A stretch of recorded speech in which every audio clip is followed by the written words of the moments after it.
Meriana.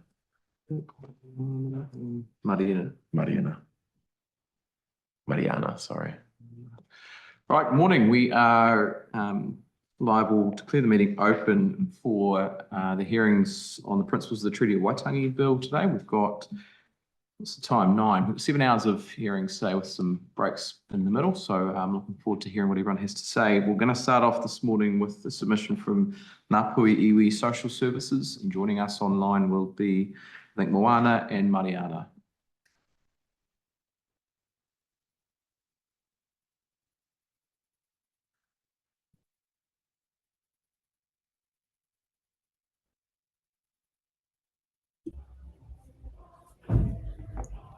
Kia ora, kia ora. Thank you for being with us this morning. Welcome to the committee. We have you for 10 minutes this morning, so if you'd like to begin your presentation, we'd love to hear from you.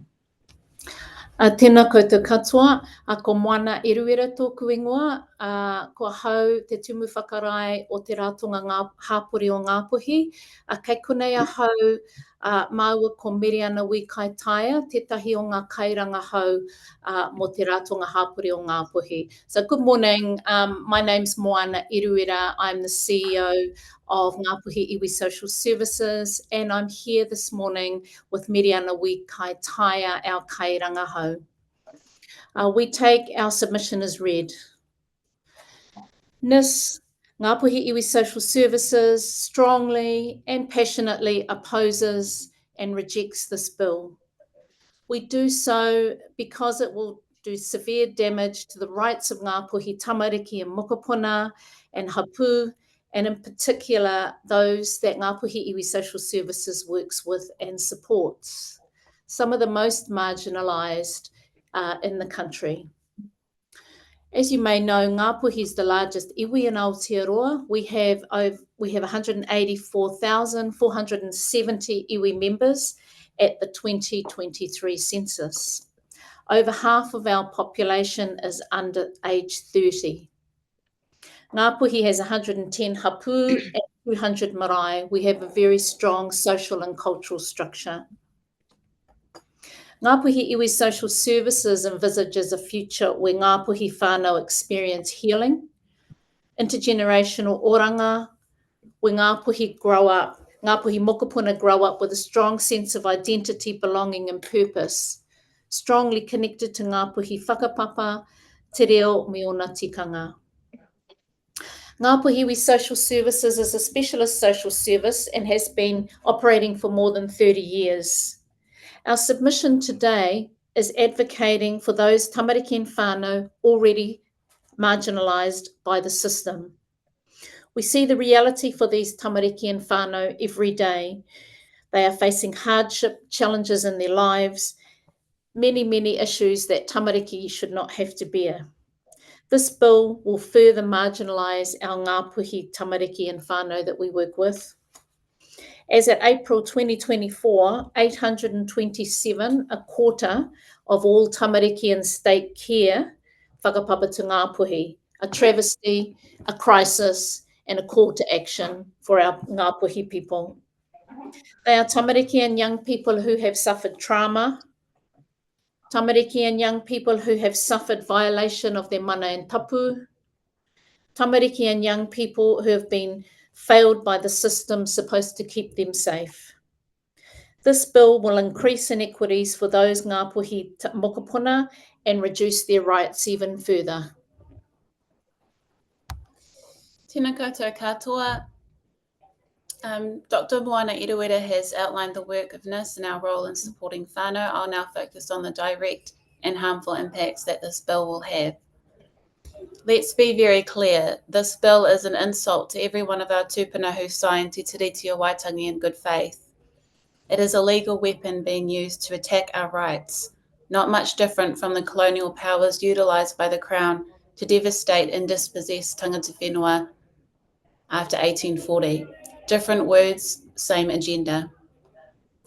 The proposed principles in this bill attempt to redefine Te Tiriti in a way that minimises our rights and removes the government's obligations. Instead of honouring Te Tiriti, an existing partnership, it asserts Crown dominance and weakens any ability for tangata Māori to hold the government accountable. Ngapuhi never ceded sovereignty. The Waitangi Tribunal has confirmed this. Any legislation that seeks to impose government-defined principles at the expense of our tino rangatiratanga is a direct violation of te tiriti. For us in the whānau we support, this means our ability to advocate for the rights of whānau will be undermined. Future Ngapuhi settlements and partnerships will be devalued. It'll be harder for our whānau to effectively challenge inequities in health, education and social services. What equality? Ngapuhi whānau already face some of the worst socioeconomic inequities in the country. Te Tai Tokiro has the highest levels of deprivation, and Ngapuhi whānau have the lowest levels of home ownership for our population size at only 23%. 29% of all Tai Tamariki Māori in state care are Ngapuhi, and tens of thousands more are at risk. This bill will only deepen these inequities by removing the very foundation of accountability that ensures Ngapuhi whānau receive equitable treatment to ensure more equal outcomes. We don't just provide social services, we advocate for systemic change. However, this bill will limit our ability to challenge policy settings that disadvantage Ngapuhi whānau and affect our ability to develop and implement our own solutions. For example, under this bill, any legal recognition of Ngapuhi rights will only apply where those rights are explicitly defined in a treaty settlement. This places unsettled iwi like Ngapuhi at a severe disadvantage. In addition, this bill is at odds with several human rights articles and agreements, such as the United Nations Declaration on the Rights of Indigenous Peoples and the United Nations Convention on the Rights of the Child. The lack of consultation with hapu and iwi Māori is a prime example of the government's failure to recognise and implement these fundamental rights. To conclude, the proposed bill seeks to redefine te tiriti in a way that prioritises government control and diminishes tino rangatiratanga. If it's passed, it will worsen inequities, weaken Māori-led solutions and violate international commitments. Ngapuhi Iwi Social Services utterly condemns this bill and the blatant violation of the mana of our tupuna who signed He Whakaputanga me te tiriti and the mana of the change makers who ushered in a new era so that all Tai Tamariki and whānau could experience equitable and enhanced well-being. Our dedication to advocate for the rights of our Tai Tamariki, whānau, hapu will always outlast any government and any attempts to dismantle us. No government, no law, and no colonial agenda will ever erase who we are. Ngapuhi Iwi Social Services call for the immediate withdrawal of the principles of the Treaty of Waitangi Bill. We demand the government to uphold all their obligations under Te Tiriti o Waitangi. We demand the government to adopt the findings of the Waitangi Tribunal in their 2024 Ngā Matapono report. We seek to be heard in support of this submission. Tēnā koutou, tēnā koutou, tēnā koutou katoa. Kia ora koutou, thank you. We've got some questions. First is from Steve Abel and Todd Stevenson. Kia ora, thank you very much for your powerful submission. Perhaps what is most scurrilous about this bill is that under the pretense of upholding equality, it locks in inequities that exist in the current system. Can you speak to that, please? In our work, Ngapuhi Iwi Social Services, we work with tamariki and whānau mostly who are engaged in the care and protection or youth justice systems. So they have been described by the government itself as a grouping who have the highest needs and the most disproportional representation. So those, a quarter of those are Ngapuhi, whakapapa to us. There is no way that we want any more inequity for those tamariki who are already suffering, as I've already said in my submission. We know that this bill will absolutely increase the deprivation that our Ngapuhi tamariki and whānau currently experience. Thank you. We've got a question from Todd Stevenson, and then if we've got time, we'll go to Good morning, and thank you for your submission, and thank you for in your submission addressing the bill and some of the principles. It's very clear that you say Ngapuhi never ceded sovereignty. What kind of governance arrangements would you like as an iwi?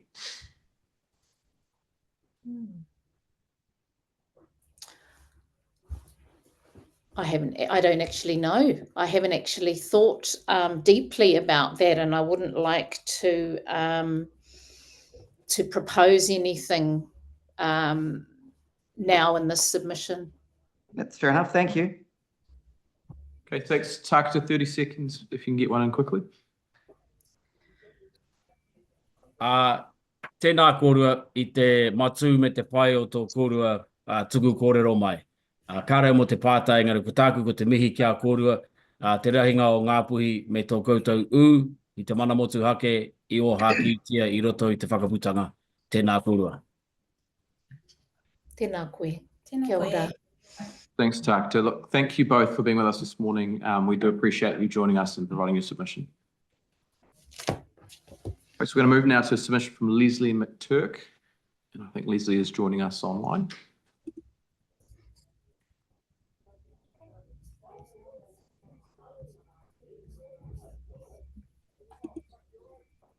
Tēnā koutou katoa. I'm Lesley McTurk, and just Hi, Lesley, checking that sorry, you can. just before you start, if you can turn your video on, that'd be very helpful. Thank you. Thank you. Thank you. Thank you very much. Tēnā koutou katoa, and thank you for hearing my oral submission. I support the bill, and my reasons are laid out in my written submission, so I just want to take this opportunity to add some explanation. The bill is put forward in the context of New Zealand being a parliamentary democracy, and I do not accept that support for the bill dishonours the treaty because the proposed principles do not alter or amend the treaty in any way, but they sit outside of the document. The treaty stands alone, remaining a founding document of our nation, Te Tiriti. It demands action by both parties to ensure the Crown and Māori work together for mutual benefit.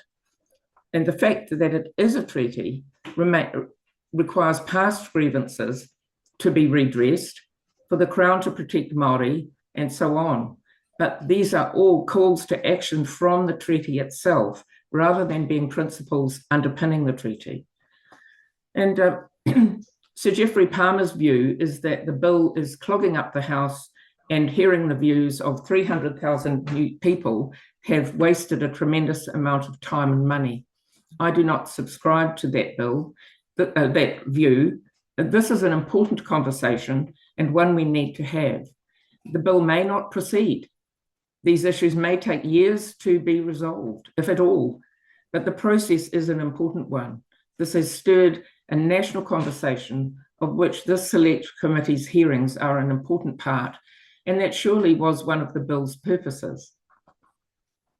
It has been disappointing to many that opponents to the bill at times respond with ad hominem attacks and accusations of racism. A recent Kuri poll showed 38% of New Zealanders have avoided the debate because they don't want to upset anyone, which makes sad reading.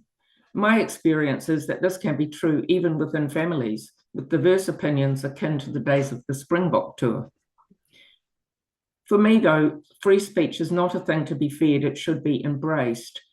The Enlightenment was built on the ability of people to say what they honestly thought, even if it went against established norms. So I hope that this select committee brings clarity and provides a reasoned basis for its recommendations. A robust democratic society will only survive when all of its citizens feel they can use free speech and take part in debating controversial issues. And avoiding personal responsibility by sitting on the fence is not an option for me.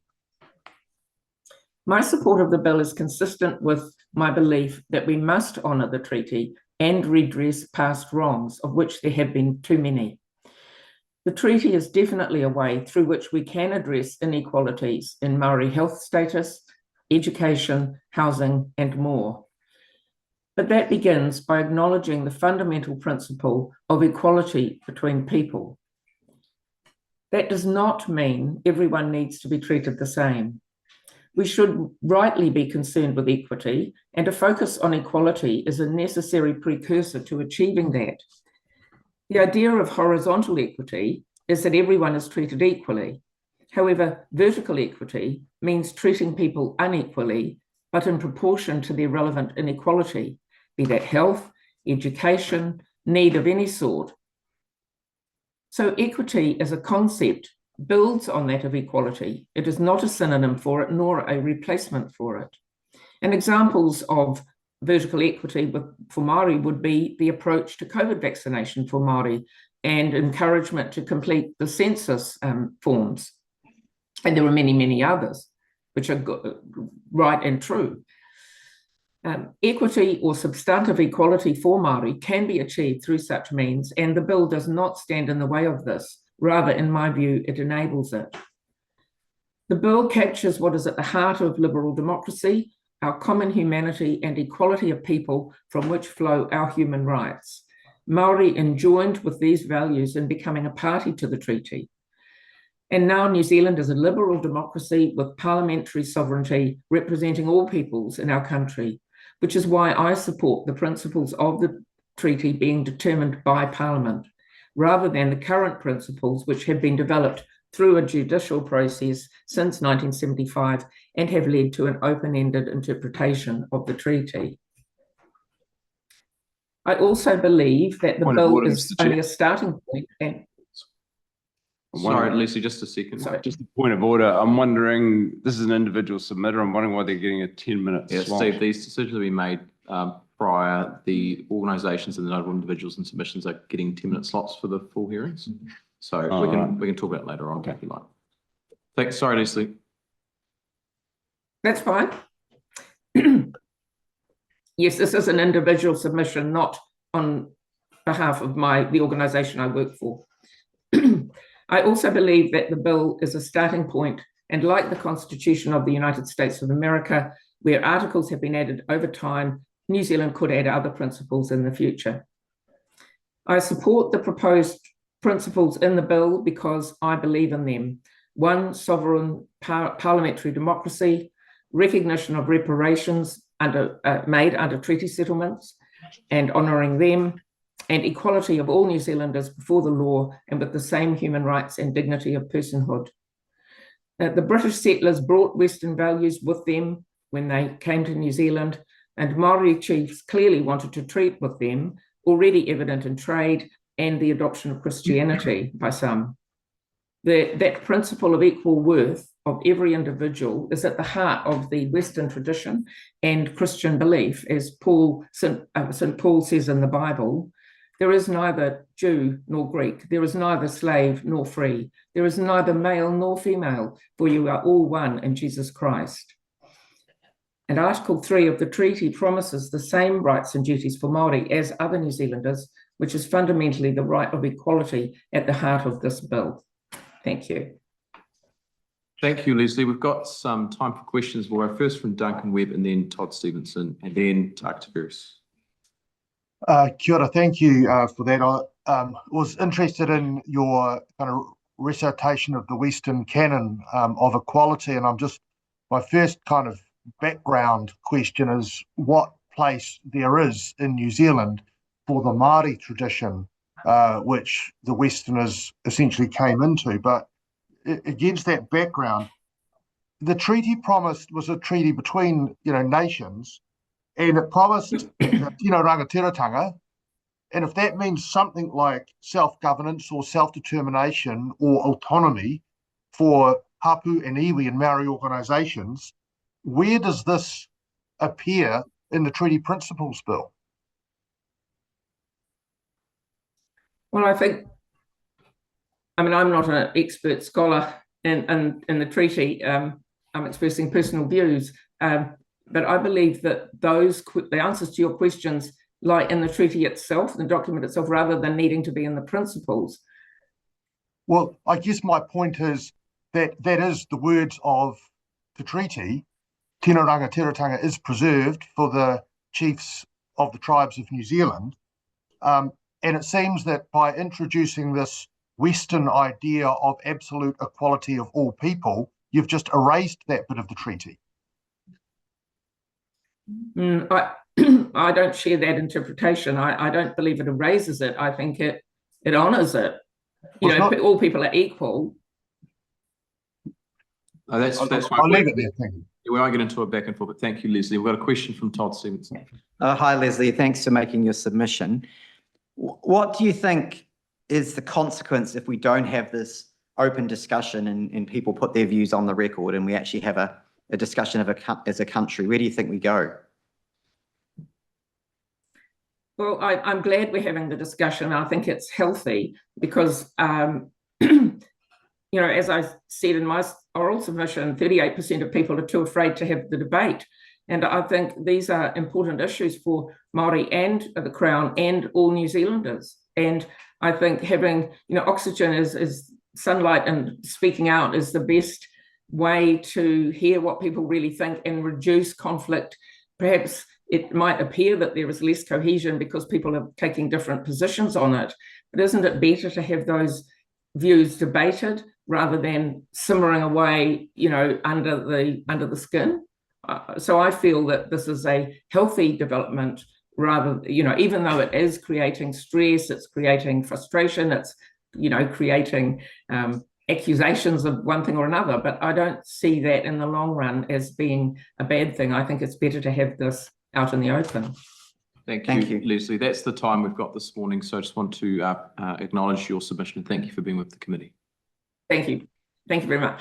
We're going to move now to submission in person from NZPPTA.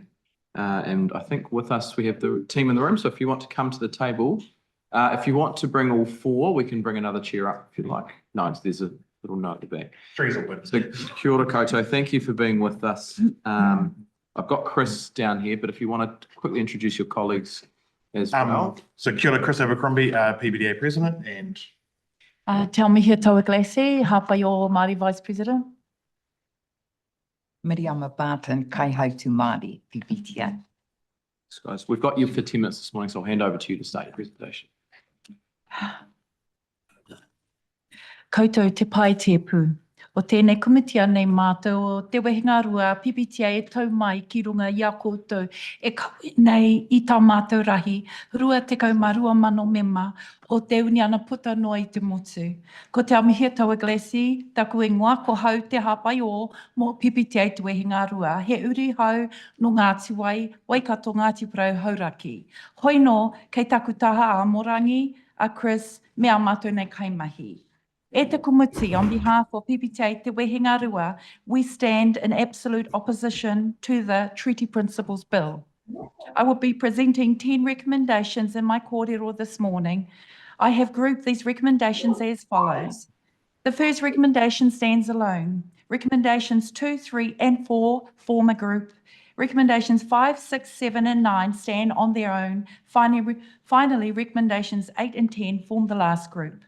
I will present each group in turn, explaining the rationale behind our recommendations and their significance in the context of this bill. Recommendation 1, that the National League Coalition Government quashes this bill. This legislation threatens to unravel decades of progress in honouring te tiriti o Waitangi.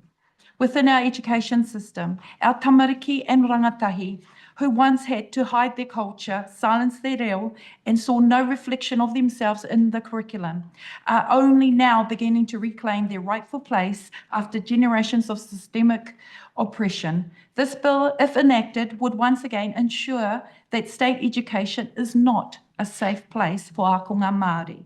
2, that if it is not abandoned, as recommended by the Waitangi Tribunal report Ngā Mātāpuna, the principles, the bill should be referred to the Waitangi Tribunal under Section 8.2 of the Treaty of Waitangi Act 1975. 3, that consultation with iwi Māori must take place whenever te tiriti o Waitangi is impinged upon and prior to any bills being introduced into Parliament. 4, that expertise must also be sought from te tiriti o Waitangi experts, and what these voices must be included in any preliminary opinions before any such bills can be introduced into Parliament. This is not merely a procedural step. It is constitutional imperative. The Waitangi Tribunal has confirmed that this bill is a direct attack on the core treaty principles, endangering the foundation of the Crown, iwi and hapu relations. The bill undermines, circumvents the judicial branch of government, which, informed by experts, has developed jurisprudence and precedents on the subject. Therefore, a formal referral is essential to ensure a comprehensive and unbiased examination of how this bill could reverse decades of progress and infringe on the rights protected by Te Tiriti o Waitangi. We cannot allow such a significant threat to our constitutional integrity and the rights of iwi Māori to proceed without the deepest scrutiny and reflection. Furthermore, engagement with iwi Māori must be paramount whenever Te Tiriti o Waitangi is impacted, and expertise from Te Tiriti o Waitangi Pukenga must be sought and included in any preliminary opinions before such bills are introduced into Parliament. Recommendation 5, that the Prime Minister apologise to the nation for allowing the bill to form a part of the coalition agreement, acknowledging that Te Tiriti o Waitangi is not negotiable, nor should it ever be used as leverage in a coalition agreement to form a government. Te Tiriti should not be used as a political leverage on a bargaining tool in a coalition agreements to govern Aotearoa. Consequently, the right thing for Christopher Luxon to do is to apologise to the nation for ever bringing Te Tiriti into disrepute, using Te Tiriti as a bargaining tool and a leverage to garner coalition support in a coalition agreement and to continue to withhold support for this bill in the House. Recommendation 6, that the withdrawal and quashing of the Treaty Principles Bill is not allowed to devolve into citizen-initiated referendum, thereby wasting even more taxpayers' money on debating the constitutional legitimacy of Te Tiriti o Waitangi. The bill does more than propose a referendum on the way that the Crown interprets the treaty. The bill has been cynically framed in a certain way to give equal rights for all, using the dog whistle phrase, regardless of race. Dame Jenny Shipley, former Prime Minister of a national government, has spoken out on the bill, saying that past attempts to codify treaty principles in law had failed. And I caution Aotearoa New Zealand, the minute you put the treaty into a political framework in its totality, you are inviting civil war. She goes on to say, I would fight against it. Māori have every reason to fight against it. Recommendation 7, that Te Tiriti he hakaputunga education be made compulsory to all ministers of Parliament, so that there is less room for division based on cultural ignorance of Te Tiriti. We know that education is a way forward for our country. We would like to see more Te Tiriti and he hakaputunga, the Declaration of Independence, education as compulsory for all. Members of Parliament, hopefully this would see less room for division based on ignorance of our history. Education on these important historical documents should be freely available to all in Aotearoa, New Zealand, but it should be mandated for the people who are leading our country. Recommendation 9, that the Ministry of Education listens to the many sector organisations who oppose the government's proposal to remove Te Tiriti as a standalone objective in Section 127 of the Education Act. Alongside other sector groups, PPTA Te Wehengarua signed the joint statement opposing government's proposal to remove Te Tiriti as a standalone objective in Section 127 of the Education Act. The statement honoured the many teachers, school leaders and school boards who have worked hard over many years to understand and enact practices that give life to Te Tiriti. As a group of national organisations, we are united in our opposition to the Treaty Principles Bill and to downgrading the place of Te Tiriti in the primary objectives of school boards. We have grouped these last two recommendations together because they highlight the menacing threat of Principle 1 of the bill. As government sovereignty has already been enacted and is proven to be detrimental to the public education sector. These are recommendations 8 and 10. PPTA Wehengarua calls for the reinstatement of the successful and valued Te Ahua Te Reo Māori language program, and 10, that the Charter School Agency considers obligations to Te Tiriti when negotiating contracts with private providers. Earlier this year, It was announced that the funding set aside for teachers to learn te reo Māori was to be cut in order to fund math resourcing. Our members told us that they valued learning te reo Māori, and it had clear implications in the classroom in terms of developing positive relationships with akonga Māori and their whānau. We believe this funding should be reinstated. We have policies that would see the end of academic streaming in our schools by 2030, and we stood strong against what we see as the biggest attack on public education system since the last time the Associate Minister of Education introduced charter schools, seeing the privatisation of public education system as a dangerous move into a more unequal future. This bill will undermine the mahi that has been done and needs to be done to recalibrate the playing field for our students. To have equality, redress must happen. It is sometimes said that equity is the unequal distribution of resources for equal outcomes. For us to be equal, the Crown must first address the past wrongs. In conclusion, this bill threatens to dismantle decades of progress in honouring te tiriti of Waitangi and undermines the foundation of Crown-iwi relations. It is a direct assault on our constitutional integrity and the rights of iwi Māori. The government must quash this bill, engage with iwi Māori and treaty experts, and restore te tiriti's rightful place in our education system. The Prime Minister must apologise for politicising the treaty, and the Ministry of Education must listen to the voices of education leaders in order to ensure true equity for all. Hoi no, i tā tōku tupuna tāhimi henare. Ko tā whitike tō tātou haringa mai kia kore e haere tonu. He nui rawa tātou nei mahi kia kore e mahi tonu. Tēnā koutou. Kia ora te Aomi here. Thank you. And look, that's all our time this morning. So I just want to acknowledge your group's submission and just apologise. Your name is on the list. I just can't read very well in the morning. So thank you, all of you, for being with us. Sure. We're going to move to our next submission from Forest and Bird Youth. And joining us, I think from Nelson, is Petra Cogger. Good morning, Petra. Thanks for taking the time this morning to be with us. We've got you for 10 minutes for your presentation. So how you want to use that time is entirely up to you, but I'll hand over to you to start your presentation. Kia ora, ko Petra Cogger tōku ingoa, ko taranaki tōku iwi, no whakatū au. Thank you for the opportunity to speak here today. I am representing Forest and Bird Youth, a nationwide network of rangatahi aged 14 to 25 years who are protecting and restoring Aotearoa's wildlife and wild places. Given our kaupapa, we strongly oppose the principles of the Treaty of Waitangi Bill and do not support a referendum as it negatively impacts Aotearoa as a whole. There are two core aspects of this bill that Forest and Bird Youth think will have the biggest detriment to rangatahi and the environment. The first is the law's inability to safeguard our natural environment. The second is the impact in damaging the relationships between the rangatahi and the government. Te Tiriti o Waitangi is one of our biggest legal protections against environmental exploitation, allowing tangata whenua to hold the Crown's account for breaches of Te Tiriti across key laws like the Conservation Act and the Resource Management Act. Over the past 50 years, Māori and other New Zealanders have turned to the treaty to protect our natural environment. For example, through the Waitangi Tribunal and the courts. The Treaty Principles Bill would leave our environment more vulnerable to exploitation and can deny Māori rangatahi the right to step in, protect, and speak for their whenua and their taonga. I whakapapa te taranaki. If this bill goes ahead, it will directly affect me and my iwi and silence our voices to protect our whānau and whenua.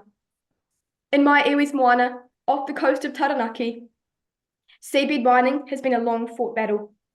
It's had a strong opposition from iwi and by us at Forest and Bird. And one of the ways we've fought hard has been through the treaty. Now, under the fast-track law, seabed mining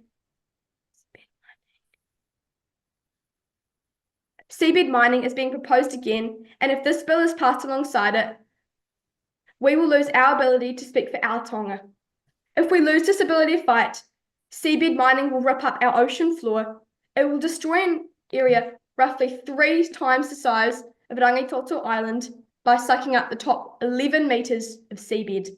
It will upturn the whole ecosystem and turn it into a dead zone, breaking the food web and endangering marine species.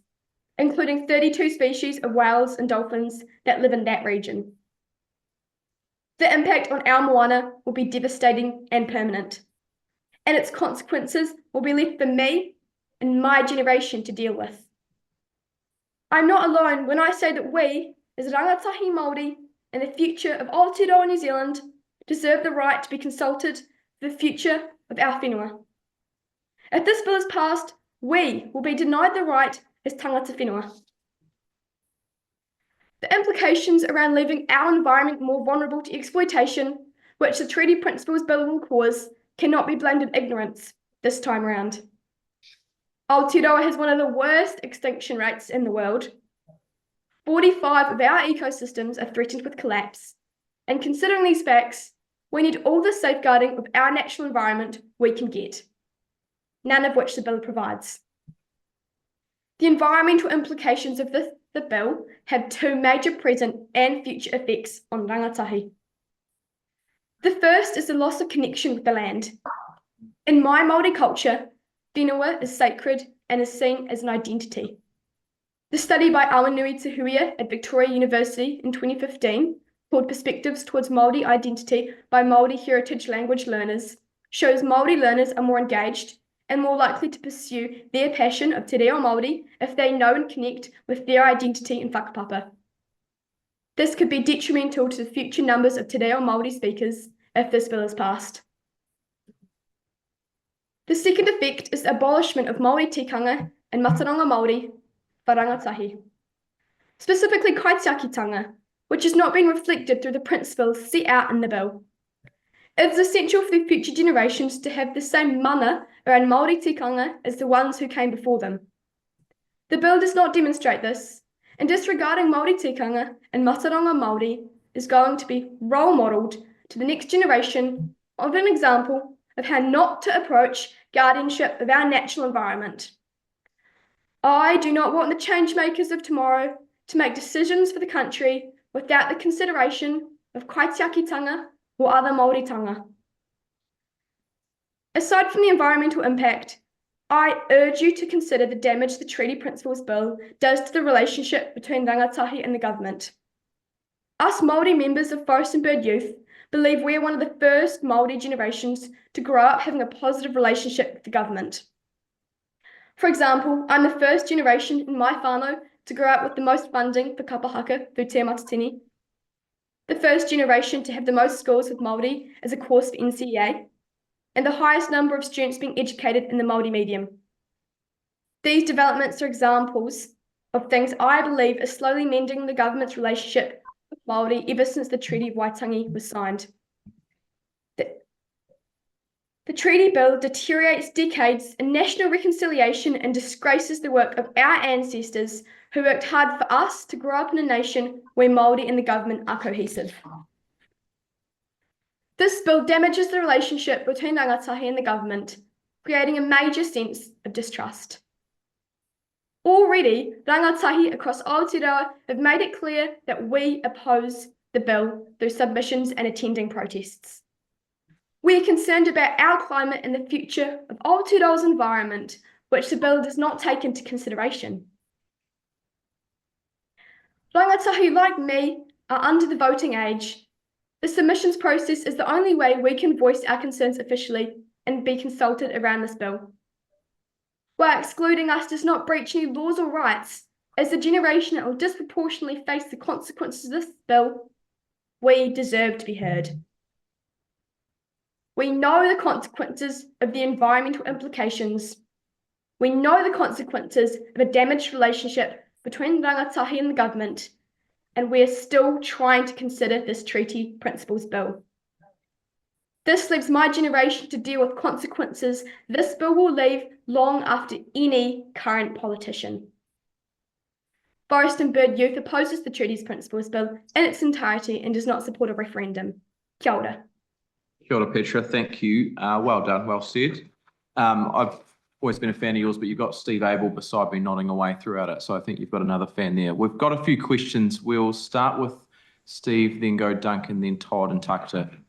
Very quickly if we've got time. Yeah, really quickly. Thank you so much. Underlying this sort of nullification of Māori unique treaty rights to self-determination, is there not, it's not a genuine interest in upholding equality. It's rather an ideological effort to facilitate free market exploitation of nature.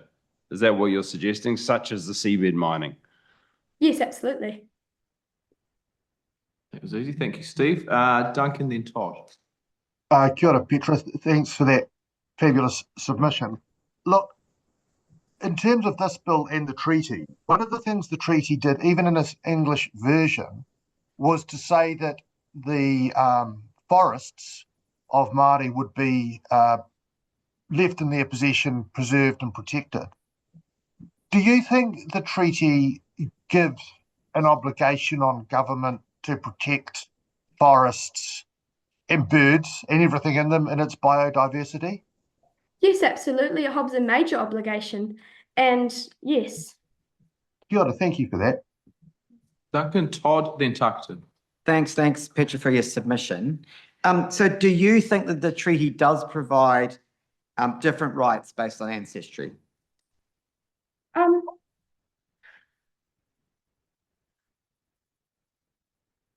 I need longer to think about that, so we'll email my response once I've done so. Thank you. Very good. Thank you, Petra. And Tuck Ferris to finish off. Tēnā koe, Petra, that was great. And don't worry, the answer to Todd's question was no. Do you think, as a young person in 2025, that the government of today is helping you to become a great leader and a great ancestor in your time? Well, to become a great leader and a great ancestor, you need to foster Māoritanga and Māori tikanga such as kaitiakitanga. And what the government is doing is not displaying these core Māori tikanga to become a great leader. So no, it's not being rolled over to me so I can foster that to become a better ancestor because of those decisions. Kia ora, Pab Kapai. Kia ora, Petra. Thank you. That's our time this morning. I think you need to come to Parliament and give us a lesson on how to answer questions. They were very concise and very well done. So thanks for your time this morning. Really nice to see you again and all the best for the week. Kia ora, thank you. Kia ora. Right, Awesome. We're going to go to our submission now from Māori Women's Development. And I think with us on screen is Linda. So morning, Linda. Thanks for being with us. We've got you for 10 minutes this morning. If you'd like to begin your presentation, we'd gratefully receive it. Thank you. Tēnā koutou katoa, ko Linda Clay tōku ingoa. I te taha o tōku pāpa, ko te whakatōhia, ko Ngāti Pūkeko, ko ngai tūhoi ngā iwi. I te taha o tōku māma, no Ingarangi aho. Ko au, ko te kaiwhakahaere o Māori Women's Development Incorporated, no reira, tēnā koutou, tēnā koutou, tēnā koutou katoa. On behalf of Māori Women's Development Incorporated, MWDI, I would like to thank the Justice Committee for the opportunity to present our oral submission today. We understand that our written submission has been taken as read, so I will focus on why this bill is of deep concern to MWDI and, more importantly, the wahine Māori and the whānau that we serve. MWDI was founded in 1987 by Te Rōpū Wahine Māori Tuku Te Ora, the Māori Women's Welfare League, to address the systemic inequities wahine Māori faced, in particular exclusion from mainstream financial and economic opportunities. MWDI exists because mainstream systems failed wahine Māori, forcing them to navigate a financial and economic landscape that was never designed to serve them. MWI's mission encourages the economic development of wahine Māori and their whānau to ensure that Māori contribute equitably to our nation's cultural, spiritual, economic, social and political achievements. We support this mission by the provision of microfinance loans, mentoring services and training and business development programs that equip wahine Māori and their whānau with the essential skills needed to create financial independence, business success, and well-being for themselves, their whānau, hapori, hapu, and iwi. A recent report by Manatū Wahine, the Ministry for Women, revealed that wahine Māori contribute $5.9 billion to the national economy, representing 1.9% of New Zealand's GDP. Interestingly, unpaid work performed by wahine Māori is valued at an additional $6.6 billion, bringing the total wahine Māori economy to an estimated $12.5 billion, or 3.2% of our nation's GDP.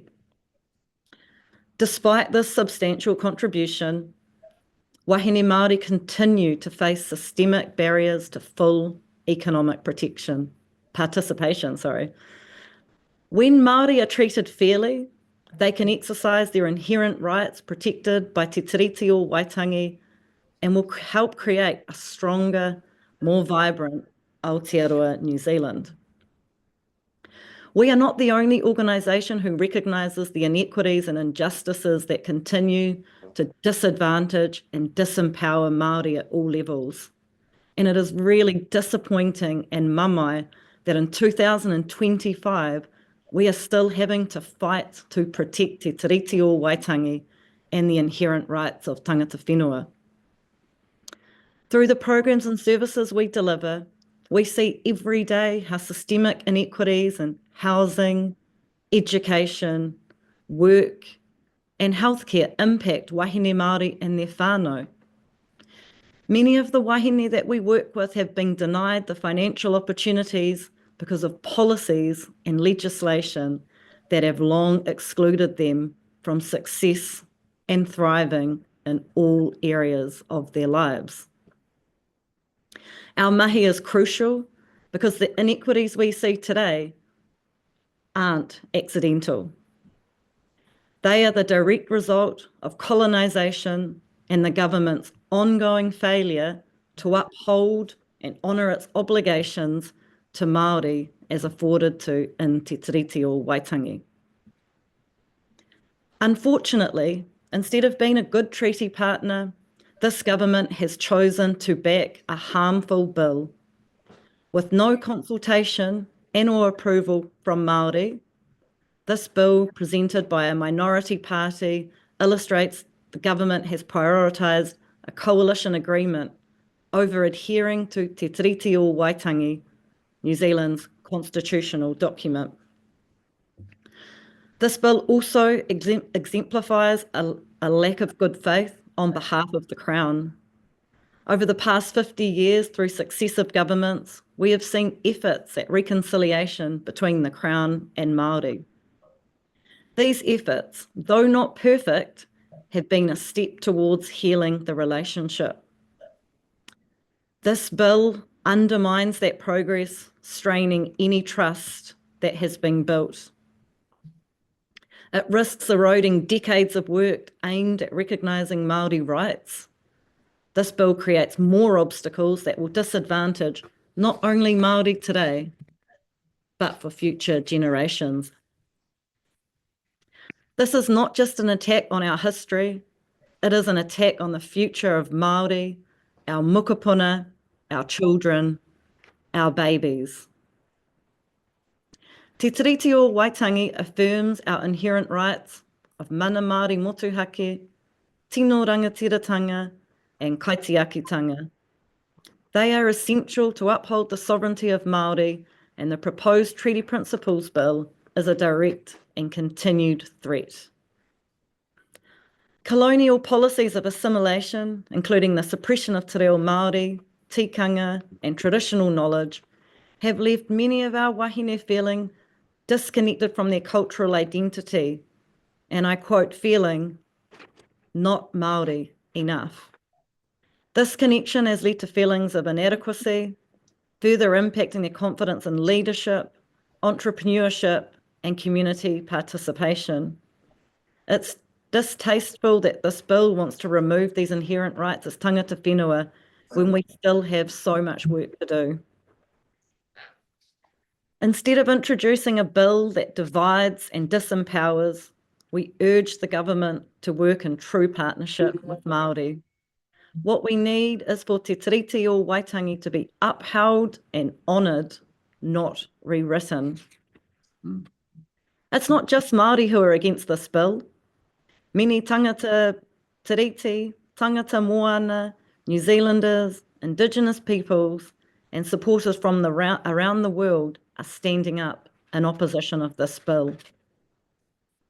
This isn't just about Māori, it's about fairness, justice, and the future of Aotearoa. If the government keeps pushing this through, they're not just ignoring Māori, they're ignoring everyone who believes in doing what is right.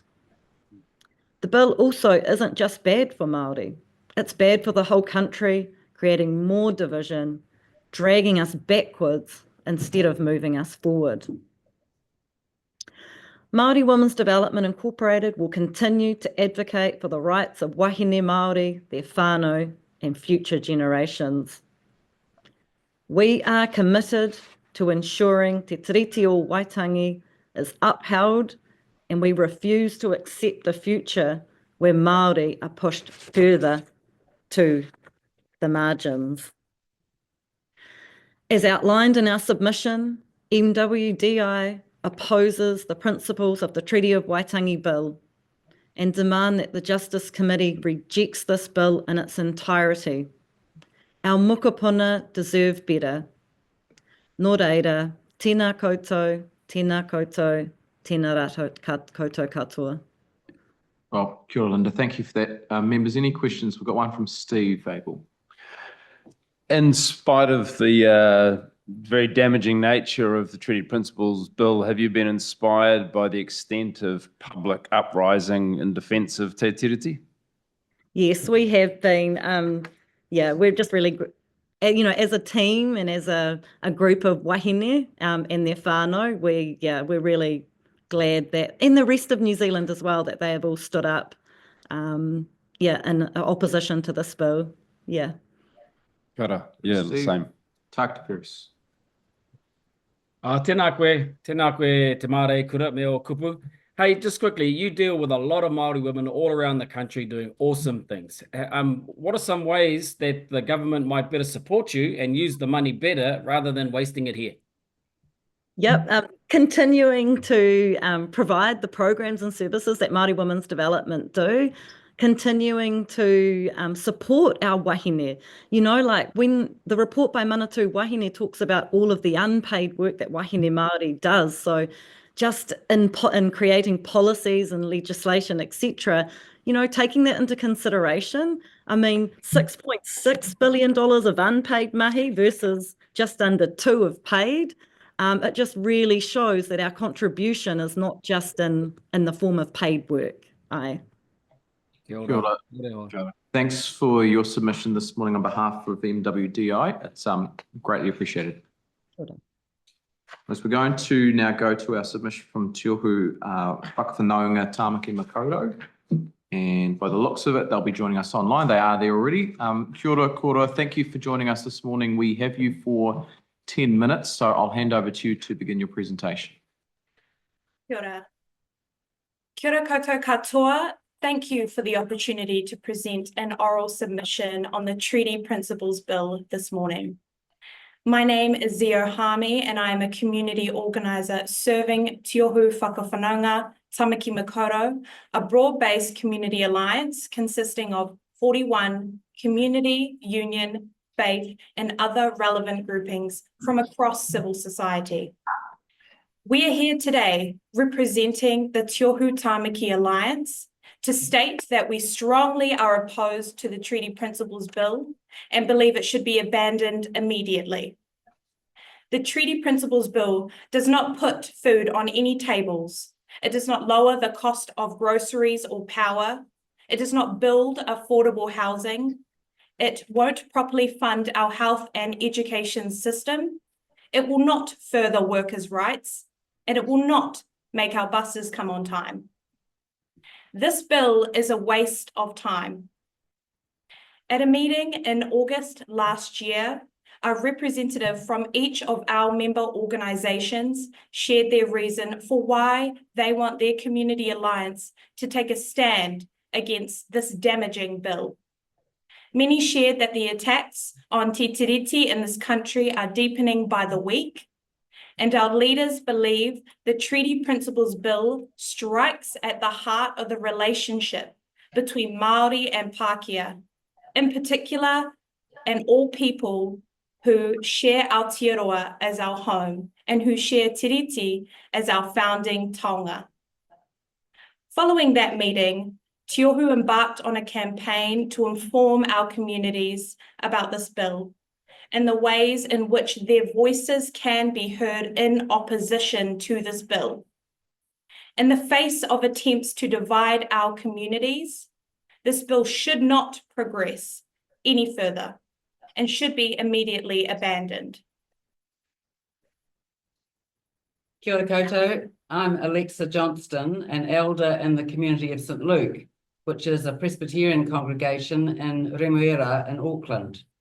We are founding members of Te Ahu Tamaki Alliance, and we're just one of the faith group members of Te Ahu, and proud to stand with trades unions and many community groups in this important civic alliance. We are all vehemently opposed to this bill. As Christians, we know that Christian missionaries in good faith advised those signing Te Tiriti o Waitangi that it was a sacred covenant of trust and of protection, honouring mana and guaranteeing tino rangatiratanga. Te Tiriti was a coming together of two worlds with goodwill and hope prevailing. The current Treaty Principles Bill, on which Māori were not consulted, is a cruel and cynical breach of that trust.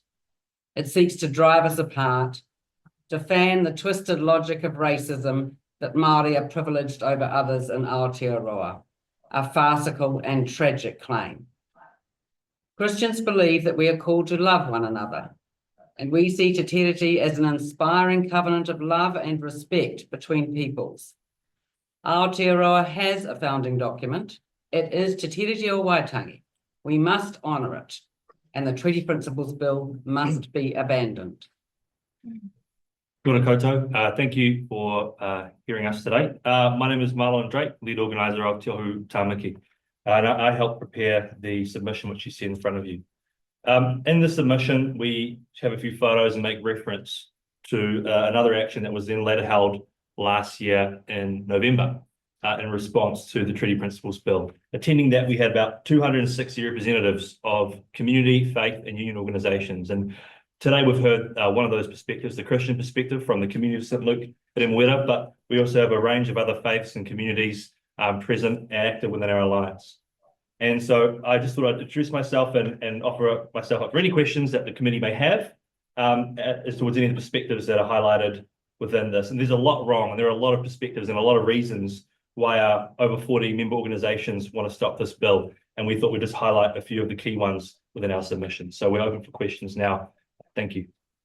Kia ora, Marlon. Thank you. We'll take a few questions. I'm going to start with Tracy McClellan, then Todd, then Steve, then Takatu. Thank you, Mr. Chair, and kia ora koutou. And thank you for your submission and for all of the work that you do. And I suppose I wanted to ask a question. We've heard a number of submitters now, and one of the themes that tends to run through the submissions of people that are in support of the bill is this concept of somehow people getting extra or additional rights based on ancestry. And I think it's fairly clear from the submissions of the people opposed to the bill that they are very clear about the difference between individual rights and rights between treaty partners. Do you have any thoughts on how to elucidate that point when the unit of analysis essentially is not well understood, and when through your work and your experience you would have seen the negative impacts of how Māori find themselves on the negative side of almost every indice that we could measure? Kia ora, thank you for your question, Tracy. Well, I'll just say that the best way to understand it, and well, first of all, as community representatives and leaders in faith and churches and mosques and all sorts, we see the impact of that argument around individual rights as a confusing and deliberately confusing. We see that impact in our communities. Luckily, we have an alliance of representatives and community leaders who can communicate the actual nature of Te Tiriti and this bill to those communities. one of the ways that we do that, I think we've also done that, I believe, in our written submission too, is to think about it as individual rights and collective institutional rights. Tiriti is about institutional rights and not about individual rights, which is where the ancestry argument is coming from. A great way to think about that is to think about unions. Now, as an individual worker, you cannot legally initiate a strike. You do not have that right. However, as a union, a collective, or an institution, there is the right to strike. So we see it dotted across the New Zealand legal system that institutional rights are well understood. We see it in various pieces of legislation that churches are enabled to take activity, and all sorts of different charitable organizations too, the right to have a tax deduction, for example. So we see rights distributed differently to different institutions, and Te Tiriti o Waitangi is in essence no difference. It's just about a constitutional right around tino rangatiratanga. Marlon, Tracy. We'll go next question from Todd and then Steve. Thanks, and thank you for your submission. In your submission, you note that some hapu and iwi chose not to sign the treaty or maintain their own sovereignty. And obviously, Principle 1 of the draft bill looks to kind of address this or clarify this. What, in your view, if sovereignty wasn't ceded, what's the implication for our governance arrangements in New Zealand? Well, the good news is we have a system currently, which would be drastically undermined by this bill, which enables us to have those conversations. And it's not for me or an organization that is not a Māori organization to put forward a solution for how we solve the tension of colonisation, the breaching of Te Tiriti, and then also the various different situations which we find ourselves across Aotearoa. So the premise of your question is asking us to come up with a solution for the governance arrangements is the whole reason why we're standing against this bill, because it's not for one random organisation or one political party to just throw out a bunch of ideas of how Te Tiriti should be interpreted. There is a process in place currently that's through the treaty principles and a whole range of other different ways as well. We would support that process continuing and evolving with our representatives at the table, civil society representatives at the table alongside mana whenua, alongside political representatives as well. Thanks, Marlon. Stephen and then Tākutu this time. Kia ora, thank you, Mr. Chair. Tangata whenua have always upheld Te Tiriti as sacrosanct, and non-Māori have not done so well. You know, we've left it mouldering in basements, been eaten by rats, and I wonder if what we're seeing now is an uprising of tangata tiriti who are realizing we need to defend the treaty. We are the primary beneficiaries of it. We need to treat it as something sacrosanct. And when you spoke of the covenant of love, I thought that was powerful language. Can you speak to the importance of that as a nation, that we do that? We treat it as a sacrosanct thing. But I think in the 1970s, when I was involved in feminist uprisings and things to do with racism, and went into the Springbok tour and everything else, we talked a lot about justice. Justice has an element of balance. Things must be even, and it's about measuring. And as far as I'm concerned, the treaty was about love. And that's the core principle of Christianity, as I said, and the advisors to many of the signatories were Christians, as we know. They felt strongly that love was what should be brought to bear here, not just justice. Justice is important, but we need to have a loving attitude towards our partners.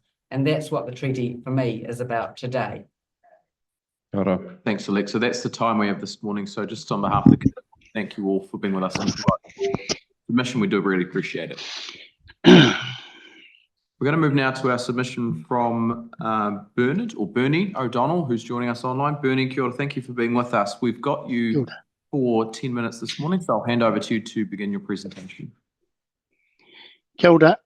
Just for the record, I'm against this bill. It's full of hatred, and the quicker we get rid of it, the better.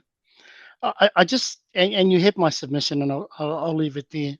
I was just trying to find a way to start to say something that hasn't been repeated. You know, in a Te Tiriti context, we talk about the reclamation of Te Reo Māori, and we talk often about our kaumātua who through the 50s and 60s were beaten for speaking Māori. So that's well documented. And then we almost fast forward to what we call the Koanga Reo generation, where our language is just blooming and blossoming and our communities are flourishing and everything's great.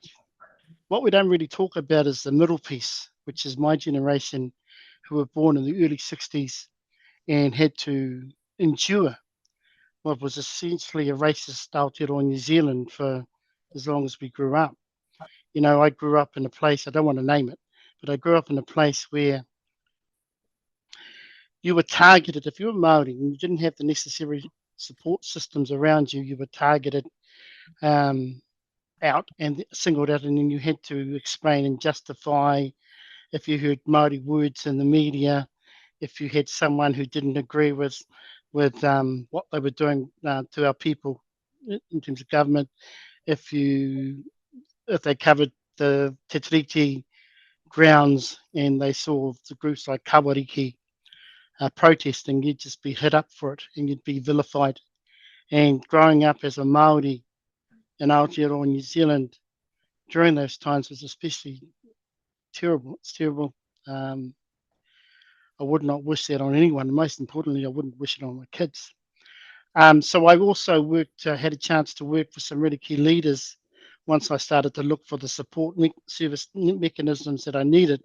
I started doing voluntary work at Korimako o Taranaki and had the good fortune of working with Te Ururo Flavel and Takawai Murphy, who talked about tino rangatiratanga and mana motuhake back then. That was in the mid-90s when those words weren't so in vogue, and had the good fortune after a while to also listen to the thoughts and the whakaaro of Whirangi Waikeru that talked about understanding that we're going to leave something better for our tamariki. I then was able to move into Tamaki Makaurau and did 20 years with Radio Wātea. I ran the newsroom, and I was fortunate enough to work alongside the likes of Hone Harawira, Te Whai Harawira, Sid Jackson, Jim Perry, Tamiiti, and just being next to them to adjust their volumes as they presented their shows on Talkback Radio was just amazing. And it really talked about the issues and the politics that we had to deal with if we wanted to get to what I call the Koanga Reo generation. It was that sort of bridge for us, for my generation, who had no support rōwhū like we have today, to be able to traverse the world that we were living in. If you watched media at the time, Willie Jackson was the other one I worked with, and when he came out of Parliament the first time, we sat down and we talked about, because it was urban organisations that had the licenses of Radio Wātea, and we sat down and we thought, what do we really want to do in terms of making a difference for our people, given that they were constantly under attack for just being Maori. And well, the rest is history. Wātea's journey is well documented, and we're very proud of that work. I think there's just stuff that we don't talk about. People say Te Tiriti this and Te Tiriti that, but we don't really talk about what inequity looks like. And many of us haven't walked a Maori pathway when it wasn't safe to be Maori. We've just come to the realization is that part of living in a non-Te Tiriti world meant that you had to be Pākehā. Our people were colonised, and we lost everything that made us Maori. We lost our language, we lost our culture, we lost our intelligence, our knowledge. We lost our ability to look at the world through a Maori eyes, Maori lens. And for the past 20, 30 years, my generation has really took the brunt of those things to be able to make sure that our mokopuna were able to do all that. And I think just we're not realising the gains we've made, and the people that just want to do away with the progress that we've made just don't get it.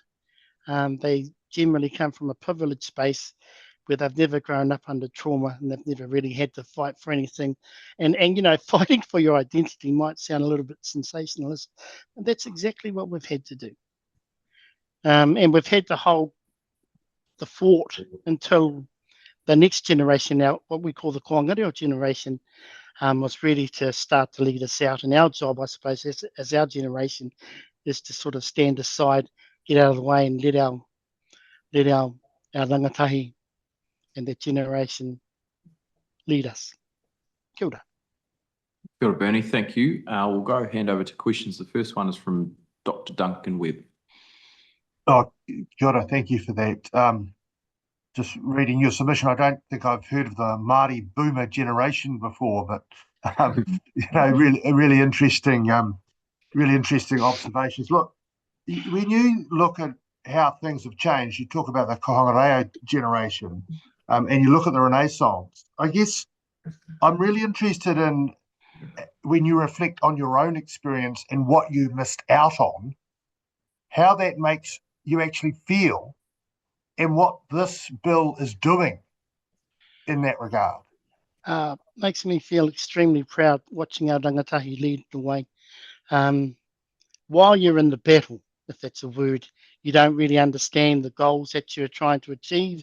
And it's not until you see this generation sort of tell us what we look like, what we should be thinking, or what we're missing, and leading us forward, that you don't really get to realize that everything that you did within your powers is really, you're seeing the fruits of that right now.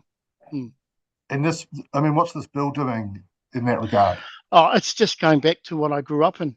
I mean, I do talk about the boomer generation, and that there was a generation that hated us, really, and we're on the end of it. And there's a crossover to the next generation that that sort of hatred sort of alleviated. I've got to say though, this next generation of non-Maori tauiwi, they're cool. They're up for the change. They just want to know what they have to do to be a good treaty partner. So this bill just goes all against all the progress that we've made to date. Kia ora. Duncan, Bernie, we'll go Stephen and then Takata. I'll bump to Takata first. Takata first, then Steve. Tēnā koe matua, Bernie. Kia ora. You sort of articulated well a really good point, and that is that all of the tiriti energy is spent on the treaty. You know, not looking at the actual outcomes and what generations of our people have grown up in. Rawiri and I are kohanga kids from the 80s. Yeah. Hana is a kohanga kid from the 2000s. Hey, we're like 2-3 generations into kohanga kids now. I wonder if you might have any words for your Pākehā boomer mates out there about the fullness in your heart and the joy you see in the developments that are going through. And I asked that question because I haven't seen any young Pākehā come on these hearings in support of the bill yet.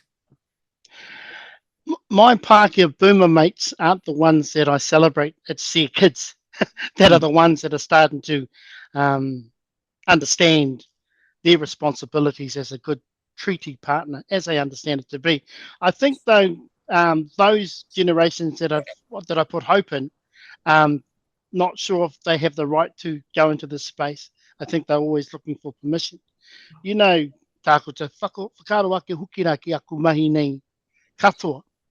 Pe pehe hukira te huarahi hei whainga mā tātou. So one of the things that I've been able to, and I've been inspired by the Koanga generation, and it's not just the kids, it's the 40 and the 40 pluses that are leading us today.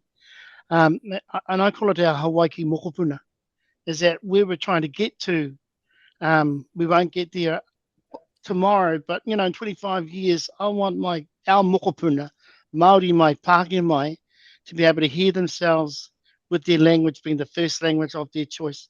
I want them to be able to see themselves, smell themselves in the world that we build today. And, you know, I borrow that from Whakatupuranga Ruamano, where there was no reo. In 25 years' time in Raukawa, it's an amazing place where the reo is just everywhere. And I think if we just start to understand that's our job as this generation, is to make sure that our mokopuna are thriving, being all they can be, but making sure that they also, especially with the taha Māori, that they own who they are. Kia ora, Bernie. Thank you. That's the time we've got this morning. So I just want to acknowledge your submission and thank you for being with us. Kia ora. We'll go now to submission from NZPSA. Folks who are in the room, kia ora kōrua, come to the table. Welcome you to the table. Thank you for being with us this morning. Thank you for your your main submission and for a number of submissions made from NZPSA. I'd like to hand over to you for your 10-minute session and to begin your presentation.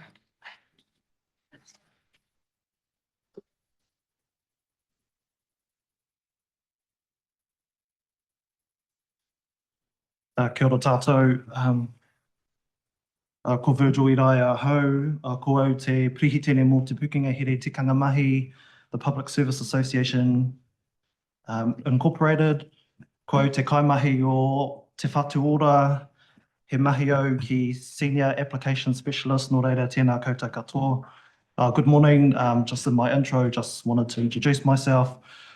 Second time at the submission, first time round was with the health sector last week. So my name is Virgil. I work at Te Whatu Ora. There's been quite a lot of kōrero at the moment in terms of non-clinical and back office. So just in terms of my role, just wanted to acknowledge my colleagues across the health system at this time. I'm here on behalf of the Public Service Association in terms of our submission. To put it on the record, we are against this bill. So firstly, please take our submission as read. The PSA is the voice of 100,000 public and community service workers who work within the public service, local government, community public service, state sector. We wish to speak on the very real impact that this bill has on the public and community service workers who have committed to a spirit of service, delivering to supporting the people of Aotearoa, New Zealand. We also want to highlight and oppose this government's attempt to remove references to Te Tiriti from other bills and agency documents and processes which will delete the obligation of the Crown to Māori from the public service, all under the guise of equity. Just before I hand over to our next kōrero, our next speaker, I just wanted to also acknowledge the previous speaker in terms of the trauma that's happened. I've heard firsthand from my father, who grew up in the 70s, and bless my grandmother, I've also heard from her when she grew up during the 30s and the 40s. Just wanted to acknowledge that that is real. That is what we're working with at the moment. When you go online, you see people from other countries influencing in terms of their views on what this means, all under the guise of equity. Kia ora tātou. Kia ora koutou, ko Janice Panoho, tōku ingoa, he uria hau no Ngapuhi Ngāti Whātua whānau whānui. I am the Kaihautu Māori of the PSA, and I'll be speaking on behalf of the Vice President Māori of the PSA and tuakana of Te Runanga o Ngā Toa Whina, our highest peak body representing our PSA Māori members. Tēnā koutou. There have been many submissions made already in opposition to the bill, and on that note, I wish to say that Māori members of Te Runanga o Ngā Toa Whina fully support the submissions that oppose the progression of this bill. Our President has already covered the 5 sectors in which our members are employed as public servants and has clearly defined the reasons why the PSA opposes this bill. In the interest of time, I wish to draw your attention to one key aspect that is the most relevant to the union and indeed our Runanga members. The most erroneous part of this bill for our members is the demoralisation of impact this bill has, its associate promotion, has inflicted upon the many tangata whenua and members who are employed to deliver public services on behalf of this government. These public servants, our members who identify as tangata whenua, are employed across the health, state, local government sectors. They are loyal, hard-working public servants working in the community and public sectors. They are public servants who show up every day to ensure our communities are supported, our tamariki are kept safe and thriving in education, our elderly and our most vulnerable have access to community-based support, business owners supported to prosper. our borders protected, and the safety and security of our national intelligence upheld. The work to normalise our national language, Te Reo Māori, in our communities, and they facilitate the administrative responsibilities for key national economic sectors such as farming, roading, tourism and taxes. They show up to work every day because they are loyal public servants to the public of Aotearoa, New Zealand. And they do knowingly, full well, members of this government and this bill publicly misrepresents their cultural identity, diminishes the value of Te Reo Māori across the public service, readily calls acts of honouring Te Tiriti as racially divisive and privilege. It is publicly demoralising and humiliating, and this needs to stop. The bill is not only offensive, and it breaches all sorts of political processes, etiquette and responsibilities. It is morally misguided, personally self-serving and politically exploitative. It has been the PSA who has supported these public servants during this demoralising, humiliating process, and it is the PSA presenting to you all demanding this bill not only be stopped, but to remind you all that it is incumbent upon you all to protect all New Zealanders, especially the public servants who work tirelessly to serve the public of Aotearoa, New Zealand.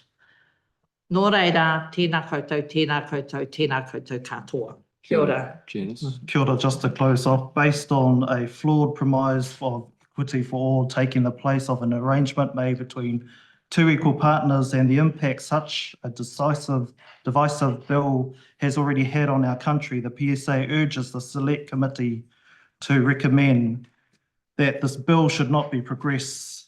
The government accept the findings of the Waitangi Tribunal's 2024 report, Ngā Mātāpono, the principles.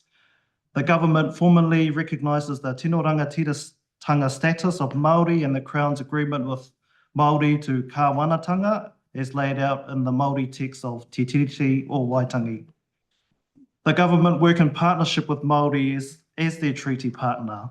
The government honour Te Tiriti he whakaputanga o te rangatiratanga o New Turini, the Declaration of Independence, and the obligations contained in the United Nations Declarations on the Rights of Indigenous Peoples and other human rights documents. Nō reira, tēnā koutou, kia ora mai tātou katoa. Thanks, Virgil. Thank you both. We've got a number of questions lined up. Ginny hasn't had a crack yet, so I'll start with Ginny, then Todd, then Steve.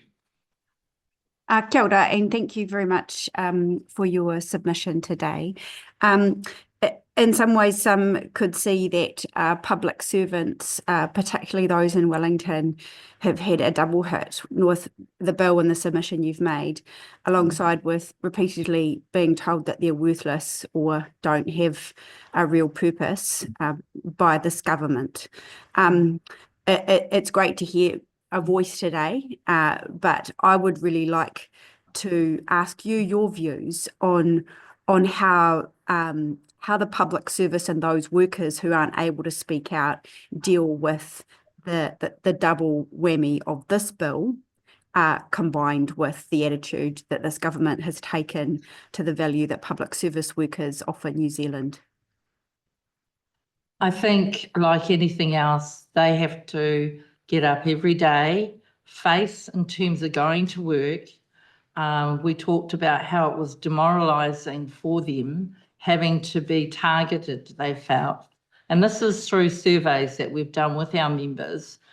And, you know, no one's thanking them for the hard work or the work that they do for our communities, but we recognise it. And so the PSA will continue to speak out about the work of our public servants. So yes, Jenny, I think it's important that we remain in terms of solid around in terms of supporting our members, because we know there's so much talent that has been lost I went to Waitangi, and one of our kaumātua, who's a delegate, said, we're in a marquee, and he said, how many seats are in here? And they said 1,000.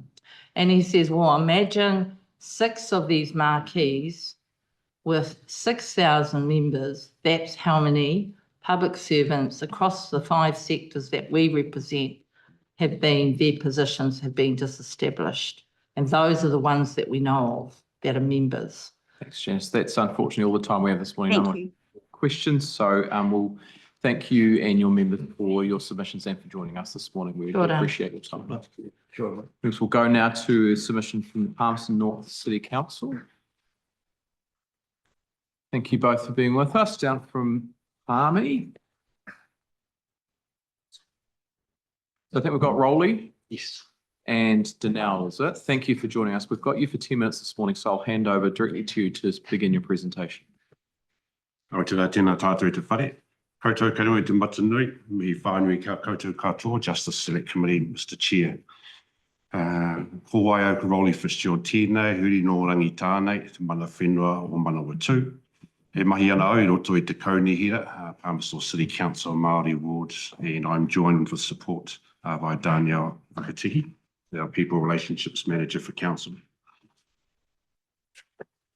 On behalf of the Mayor of Palmerston City Council and the Chamber, we take our submission as read and highlight our key and underlying points of opposition to this horrible Principles Bill. Firstly, however, here I am again in the same seat, in the same front of the same Justice Select Committee, having to defend being Māori. Last year it was for Māori wards, and now this bill today. Palmerston City Council and Mana Whenua Rangitana have forged an enduring relationship of trust and good faith over many decades. This relationship is born from the Treaty of Waitangi itself. This relationship is upheld by the existing treaty principles. This relationship is the reason for our submission in opposition to the Treaty Principles Bill. Today we have iwi voice in our chamber, though upheld by the Local Government Act, is also threatened by the narrative that the majority get to dictate and decide how the minority should be treated, just as this Treaty Principles Bill is wanting to achieve yet again. This bill is doing more than redefining the existing principles. Everybody knows there are 2 signatories or 2 sovereigns to the Treaty of Waitangi, Māori and the Crown. The ACT Party, as authors of this bill, represent neither the Crown nor Māori. Worse still, Māori were not consulted. This bill is therefore seeking to unilaterally change the treaty and the subsequent principles at the expense of one treaty party, that being Māori. The words in the treaty are very clear. Without watering down, the Crown governs Aotearoa and hapu are guaranteed sovereignty over all their possessions of Taua. It really is that simple. However, although politically inconvenient for successive governments, alongside Māori and in good faith to each other, progress has been achieved, and this can be seen in the adoption of the existing principles. When you ask the signatory parties to the Treaty of 1840 what they gave up to endure a future in this country, Māori have paid the ultimate price: our lands, our language. Imagine if you all woke up in the morning, opened your blinds and looked out your window and there's another group of people camped on your front lawn. That's what colonisation did to Māori. That's what assimilation continues to do to Māori. If you're at all interested in understanding the pain and hurt Māori have endured, this is but one description. Our iwi rangitane have settled our claim. Challenges have and do exist, and that's why we have New Zealand had to endure treaty settlements. The settlement process to date, imperfect as it is, includes a deliberate apology from the Crown to Hapu for past breaches of the treaty. This bill, if enacted, will become the most destructive breach of all breaches. Put that to the committee. Mr. Seymour's bill will unilaterally extinguish, firstly, the rights of one of the treaty partners, Māori, but also the very fabric of New Zealand's foundation documents, and more importantly, New Zealand as we know it today. This is perhaps why so many non-Māori are also offended and incensed by this bill alongside Māori. Mr. Seymour does not believe both parties to the treaty, the Crown and Māori, need or should agree a collective approach to what he calls New Zealand's constitutional discussion. That any government, as representative of the Crown, can veto Māori inclusion in that so-called national conversation. This coalition government has the power to throw this bill in the bin. This Justice Select Committee has the power to signal opposition to this bill. Unlike the Māori Wards kaupapa, it is our expectation that this Justice Select Committee rejects this bill in its entirety. Also, and in doing so, wash the stain of assimilation from the fabric of Aotearoa for all New Zealanders. Ngā mihi nui kia koutou, kia ora tātou. Kia ora, Rolly. Thank you. We've got a few questions lined up. We'll start with Dr. Webb, then Todd, then Tucked. Kia ora, thank you for that, and thank you for your excellent written submission. Look, you indicated that you've got a Māori voice on in your council chamber, and you've probably heard the suggestion that this gives some unequal or special rights. Can you talk a little bit about this, and how does this make decision-making by your council better or worse?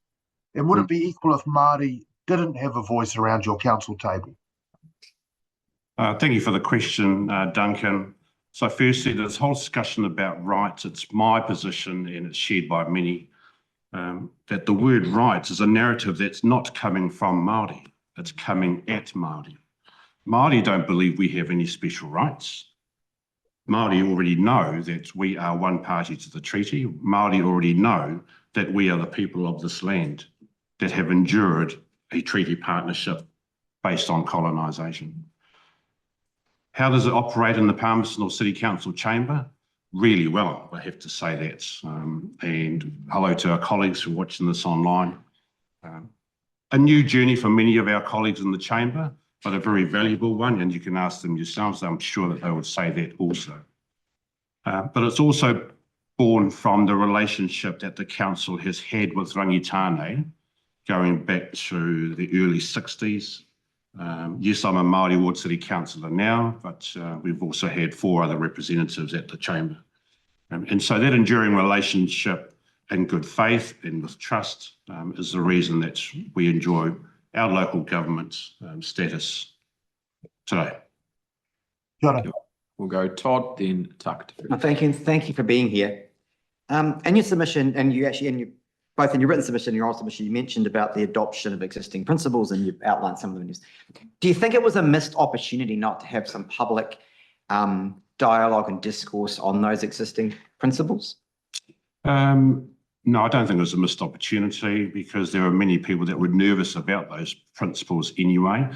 For me, the difference between those principles that came in 1980, I think it was, we're not looking to extinguish the rights of a treaty partner.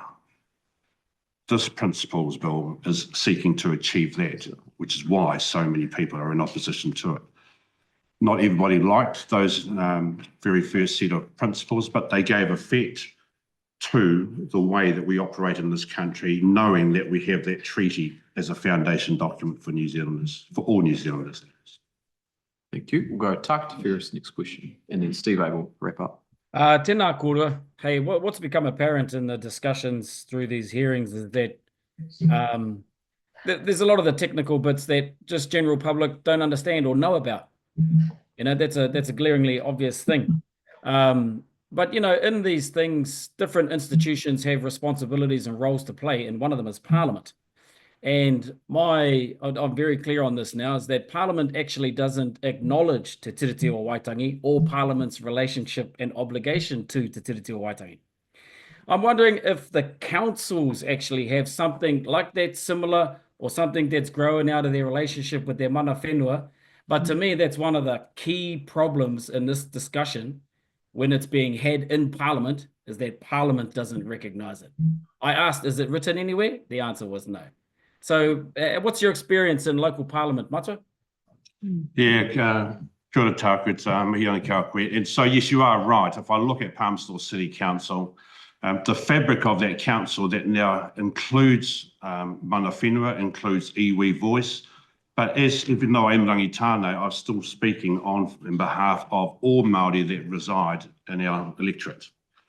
The difference, I think, between what you've just described as Parliament and perhaps local body, particularly in Palmerston North, I get a sense that we have a much closer, tighter and respectful connection to each other in trust than what I get to see displayed on the TV screen in the Beehive. It's just not the same. Yet we have our Prime Minister and various ministers standing up and giving local government a bit of a hard time, but to be fair, over the last year. But there's a leaf in that book, you're quite right, that I think Parliament could take as a description and as evidence of how it can work and why it should work like it is. This Treaty Principles Bill will strip that opportunity away for everybody. Thanks, Doctor. Thanks, Rolly. That's our time this morning. Just want to acknowledge you being with us in person and providing your presentation. Thank you.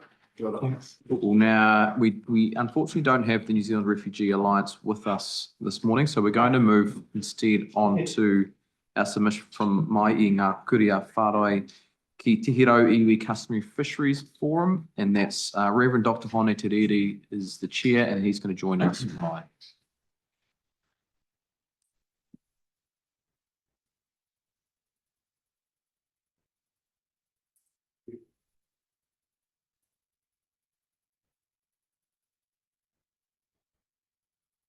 Morning, Reverend. Thank you for being with us. We've got you for 10 minutes for your submission this morning, so I'm going to hand over to you to begin your presentation. Tēnā tātai, hika mā, tākuta tēnā koe. Pāo nei tō reo whakarauika hika mā. Kei nā tōhuna o te manaaki te rauhi mai mua mai a tātou te huna o e nei rā. O te huna rana tira e maua nei te rahina o te mātauranga, kia ora ai tēnei taonga o Tangaroa, mua pōpō kia kaha tātou. Ko hone te rire tōku ingoa, ko hau te tiamana o mai nā Kuri a whāre ki Tihiro Iwi Customary Fisheries Forum o te Moana toi. Te kaumauna nā rana tira o nā iwi o te mātou rōpū. Ka hoki te maharaki a tātou pāpara rana tira tākuta hohepa te Pepe Mason o nā Tiawa. Kia Meni Mukamoko me John Hata o te whakatohea. Kia Jim Matia Harota o nā Ti Umutahi Kuariro. Good morning and thank you for having me on board this morning at such short notice. And I accept that the committee has taken my submission or our submission as read. Yeah, my name is Hone Te Rire. I'm the chairperson of Mai Ngā Kuri a Whāre ki Tihiro Iwi Fisheries Forum. There are 16 of us iwi of this forum, and my mind turns to those that have left us in recent times, i.e. Dr. Joe Mason, Meni Mukamoko, and Uncle John Hata o te whakatoa here, and of course Uncle Jim Matia Rota o Umutahi. Tō mātou whakaaro mo tēnei pire e hiko mā. Mai ngā Kuri a whāre ki Tihiro moi the vision says, ko te Māori o Tanaro, a healthy, sustainable marine environment supporting whānau hapu and iwi o Aotearoa. Garnished with the Rautaki Aronga, the mission statement that goes on to say, ko te manawa o te Moana, that we collaboratively and collectively work together to monitor and enhance and protect our marine environment. So mai ngā Kuri a whāre ki Tihiro Iwi Customary Fisheries Forum vociferously opposes this bill. The Treaty of Waitangi Principle Bill categorically breaches tanata whenua rights to be tanata kaitiaki o te Moana o Tanaro. The bill erases whānau hapu and iwi indigenous culture and worldview according to tikana kaitiaki o Tanaro. The bill removes the customary rights of whānau hapu and iwi to gather kaimoana and fish according to the specific tikanga that these people have been exercising for well over 800 plus years in their rohe moana. The bill erases the cultural rights according to Article 2 of the Treaty of Waitangi of those whānau hapu and iwi, i.e. to exercise full, exclusive and undisturbed possession of their lands and estates, forests, and in this case, fisheries. by the deceitful intrusion and the underhanded elimination of customary rights of the tanata kaitiaki of their respective hapu and iwi rohe moana. The forum agrees with the views of other speakers against the treaty principles bill that the bill is irretrievably and fundamentally flawed. I refer to the speakers of Honourable Hiki Aparata and the former PM Sir Jeffrey Palmer. The forum agrees 100% of the views of Raniera Proctor, chairperson of Tamana Takirua Te Kohana Reo National Trust Board, and that the bill is a complete and irreversible failure. The forum agrees 100% on the aforementioned views of these rangatira because from its inception, the bill removes the cultural birthrights of nearly 1 million Maori o Aotearoa New Tirani, who by their birthright are tanata kaitiaki o Ngā Tini a Tongaro. Those aforementioned stats are a tragedy if this bill ever sees daylight. My mokupuna, our future would be affected, and it is a mokupuna ngā rangatira pōpō who will pick up the hurt and oppressive nature of the Crown felt by our tipuna ancestors for the last 185 years. The recommendation e hikoma of mai ngā kuri a whaere ki tihirau iwi customary fisheries forum me whakakore tēnei pire hea hea. Tēnā tātou. Kia ora, Reverend. Thank you for your time this morning. We've got some time for questions. We're going to start with Tākata Ferris, then go to Steve Abel and Todd Stevenson. Tēnā koe hone me o tini mihi ki te hunga kua ngaro.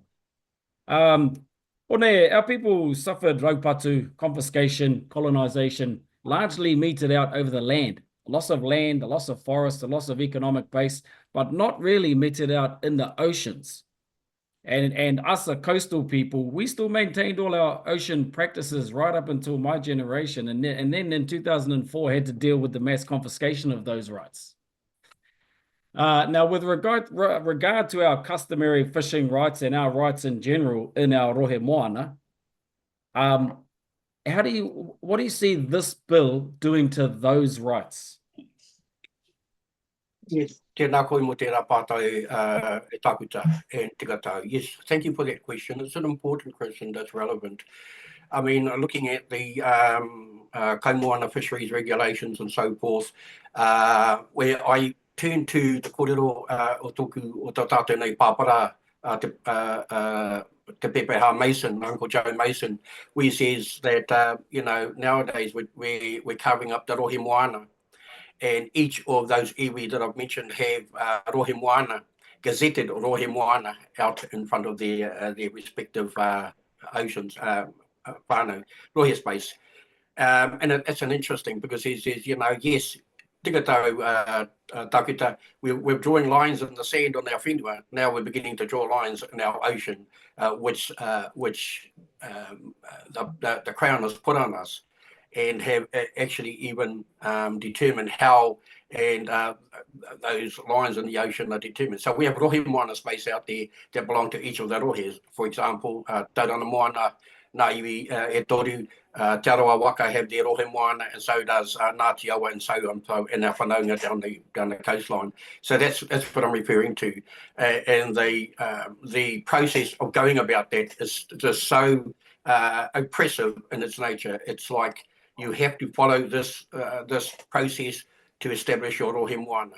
When we have been fishing, we have been gathering kaimoana in those spaces for mairano for years in the past. Now we've been told where we can fish, who can go there, and if you've got a permit, that's fine. If you haven't, you'll face the consequences. These are the oppressive natures of the kāwanatanga that I'm talking about. Good on. We'll go to who do we have? Stephen and then Todd.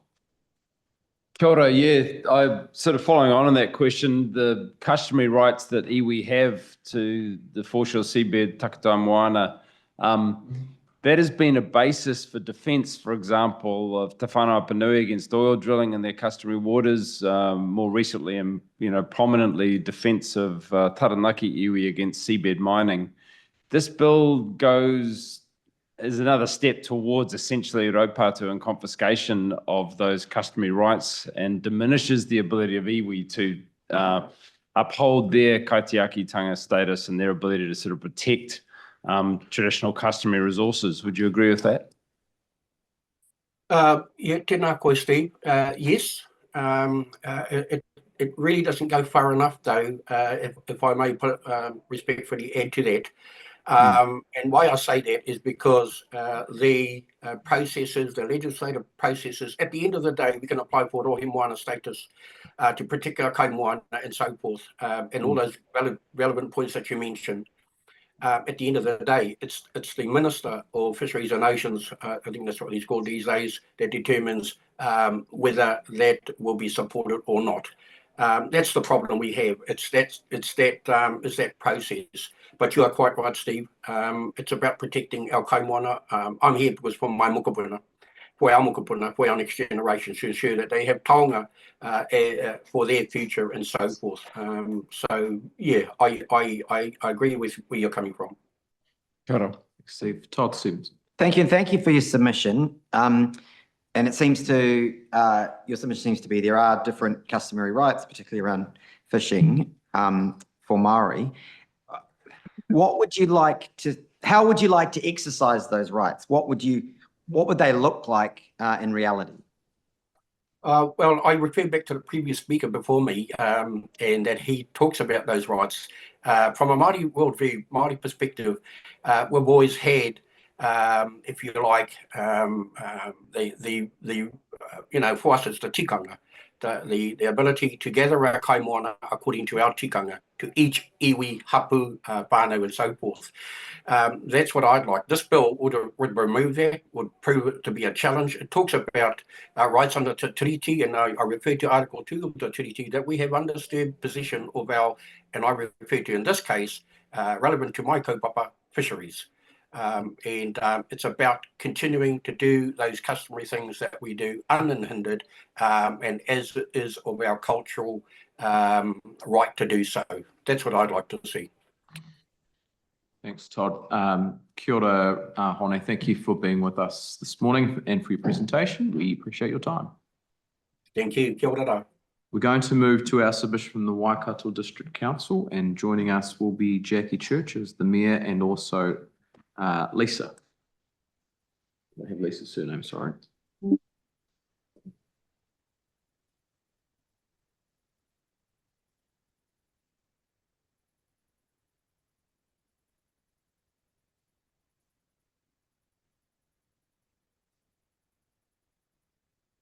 Good morning. Morning, Jackie. Thanks for joining us. We've got you for 10 minutes this morning. I'll hand over to you to begin your presentation, and we've got Lisa Thompson there as well. Kia ora, Lisa. Kia ora. In ngā rangatira o te committee, we appreciate the opportunity to speak to your submission, to our submission on the principles of the Treaty of Waitangi Bill on behalf of Te Konihira a Takiwa o Waikato, Mayor Jackie Church, and our councillor Lisa Thompson from Raglan. We also would like to acknowledge those who have not had the opportunity to speak to their submissions because of the influx of the many that wanted to speak. We are privileged to speak to you this morning. Our district population includes 26% Māori. Our council has 11 general ward councillors, 3 of whom are Māori descent who whakapapa to the Waikato, and 2 Māori ward councillors elected in 2022. Waikato District Council's area of responsibility is situated across the majority of the traditional takiwa of the iwi of Waikato and includes 27 hapu and 40 marae. Our head office is in Ngapuhi, the heart of the Kingitanga movement. Kia ora koutou. Today, Jackie and I want to focus on how our council, Waikato District Council, recognises, affirms and celebrates the Treaty of Waitangi and how it is being embedded into the work that we undertake, providing strong and enduring relationships and foundations for authentic partnership, participation and protection. We at Waikato District Council are committed to honouring Te Tiriti o Waitangi and acknowledge the relationships that we have with mana whenua of our district. These relationships are key to creating a unique collective identity that places us firmly as the second largest council and fastest growing district in the mighty Waikato. At council, we also want to acknowledge hapu and iwi's long and rich history on this landscape, Council recognises long settlement and therefore the significant and long-term role Māori have in our council's planning and decision-making. Waikato District Council has established co-governance and co-management arrangements with mana whenua, ensuring their rangatiratanga is recognised and upheld.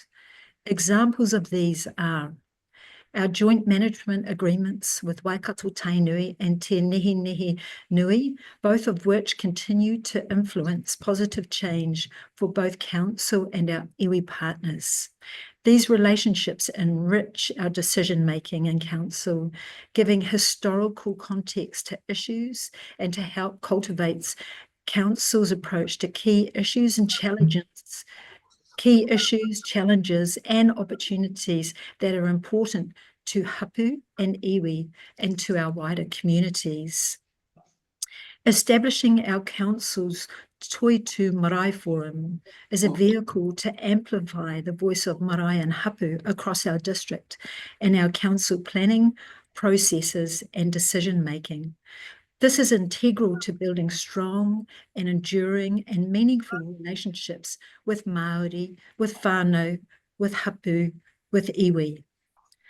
We have successful examples of these relationships that have benefit across our communities, and one of those being, of course, Cyclone Gabriel, our community's response in the north of our district, where our marae and hapu provided care and manaakitanga for our wider communities. Our council decision in 2021 to establish Māori wards for the 2022 and 2025 local body elections marked a significant step in our council's commitment to upholding our commitment to the Treaty of Waitangi. Our councillors of Māori descent have strengthened our local decision-making and have made a real difference to improving our collective understanding of Te Treaty, while also strengthening our local decision-making and improving our relationships with mana whenua. This, to us, is equitable representation and genuine partnership, which underpins the mahi that we do for our wider communities here in the Waikato. These mechanisms and relationships are essential for fostering trust and shared responsibility in decision-making. Our council has consistently worked to integrate the principles of Te Tiriti into operational and governance practices, guided by respect for Māori rights and aspirations. Waikato District Council does not support the bill. We recommend that it can be abandoned, please, and that the government reaffirm its commitment to the principles of Te Tiriti, ensuring that any future legislation strengthens rather than erodes partnerships between Māori and the Crown. Waikato District Council also recommends that comprehensive consultation with tangata whenua and local government entities are undertaken. If any future legislation changes are introduced, to ensure this supports rather than undermines the principles of Te Tiriti. Waikato District Council remains steadfast in its belief that Te Tiriti o Waitangi is a cornerstone of governance in Aotearoa, New Zealand. We thank you for your time. We're grateful for your consideration and mahi, and we're happy to answer any questions you may have of our council. Kia ora, thank you, Mayor Jackie and Lisa. We've got a few questions lined up. We'll go in order from Duncan Webb, then Hana Rafidi, Micah Clark, and then Jenny Anderson. Oh, kia ora. Look, really interested in concrete examples around how decision-making benefits or doesn't benefit people. And I know in Waikato that the river is really important to Waikato Tainui. I'm really interested in how this is taken into account by the Waikato District Council and whether this approach leaves anyone worse off. So just about your decision-making process around the river and how you take into account its significance to Waikato Tainui and what's the outcome.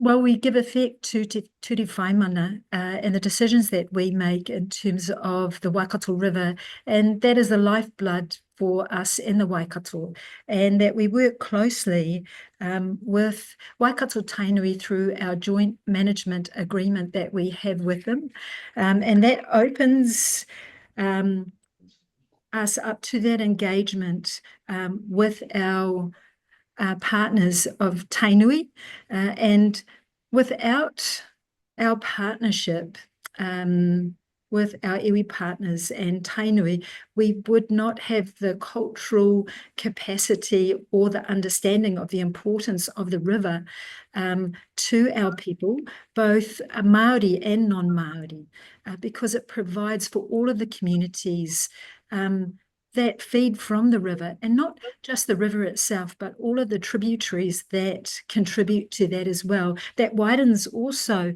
our understanding of the relationship that hapu have with our waterways as well. And that goes back to where that importance to have Maori at this decision-making table, because we look at the whakapapa of something like the water, that it has a beginning, which goes with our tupuna before us. It flows through our now, and we're making those decisions for the future. So without our hapu and iwi partners, we wouldn't have that context or that cultural narrative to inform that decision making, and that's why we have our joint management agreements. Lisa, I'd like to add on to that quickly.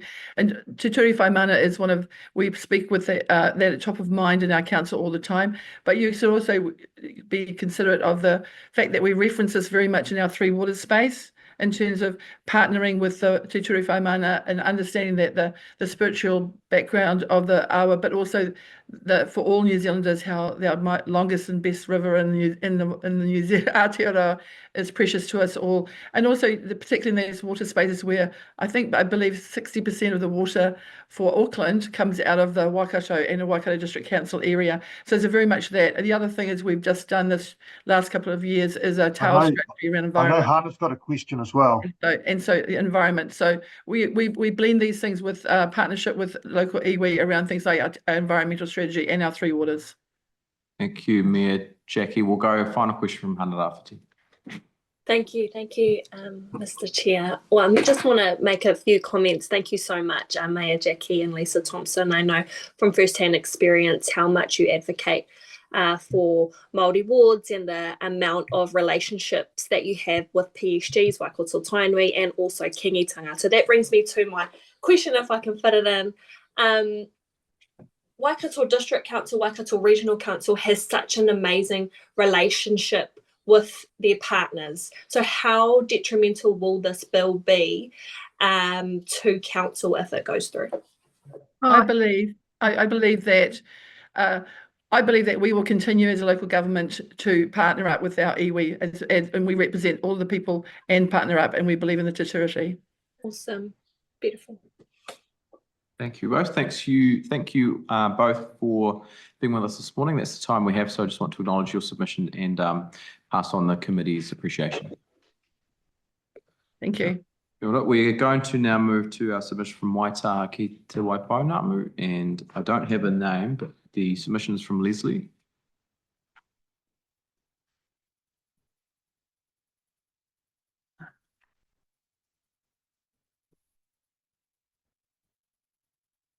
We might have Sammy. Kia ora, Sammy. Thanks for being with us this morning. We have you for 10 minutes this morning, so I'll hand over to you to begin your presentation. Kia ora. I ka mana, I ka reo, I ka rakatira mā, tēnā rā tātou katoa. Ko kirikiri kātata ka mauka tapu, ko aura ki te mauka, ko waitaki te awa, ko whiti atu te mona nui a kiwa ki korotuaheka. Ko urawau te waka, ko rākai hautu te takata, ko Waitaha te iwi, ko Semi te Waiharoa-Bell tōku i koe, nō reira, tēnā rā tātou katoa. I am a direct descendant of Rākai Hautu, Nāna ka puna I Karikari, the one who dug the lakes. The Kaihautu of the Urawau Waka who brought our people, Waitaha, to Aotearoa and were first to step foot in Te Waipounamu. As the founding tipuna that lit the first fires of occupation, the Ahi Ka, Rākai Hautu established Te Taki Whenua Kiti, the ancestral occupation rights of the Waitaha tribe, who traditionally hold mana whenua of this land. The legacy of Rākai Hautu is evident in the landscape of Te Waipounamu, through the naming of the great mountains and lakes, as well as the fires that still burn within the Waitaha people, as we continue to fight for our identity and rakatīra taka on our whenua. As ahika, the Waitaha people have a responsibility as kaitiaki of the whenua for upholding the balance between people and papatuānuku. We know that there is a deep connection between Māori health and well-being and the mauri of our whenua and wai. The kawa, ways and law of Rākai Hautu were taught by my paua Te Waiharoa, who was known as the last tōhuka of Te Waiponamu. His life was dedicated to living as a kaitiaki of Papatuānuku, to teaching waitahataka, the peaceful ways of our people, for upholding the rights of Māori, and for leading peaceful protest in the response to breaches of Te Tiriti o Waitangi. His whānau continue to dedicate themselves to this mahi through the work of Waitaha Tai Whenua o Waitaki Trust, of which I am Deputy Tumuaki, particularly around the Waitaki, where our uninterrupted occupation has continued for 50 generations. As a trust, we're privileged to have Anne Te Waiharoa Dodds, great-granddaughter of Te Waiharoa, as our tumuaki.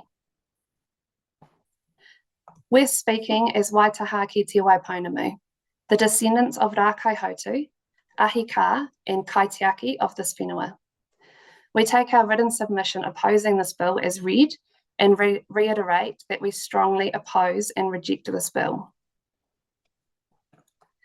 In this oral submission, we'd like to highlight the detrimental effects this bill will have on the people and the whenua of Te Waiponamu, as well as across Aotearoa. Principle 1 describes Parliament as acting in the best interests of everyone. However, Parliament represents the dominant culture, with the removal of the Crown's obligations to consult with Māori. We are in effect removed from the table, a clear breach of the Crown's obligations under Te Tiriti. With the government's focus on fast-tracking projects, even to the detriment of the environment, it is vital that the voices of kaitiaki are heard.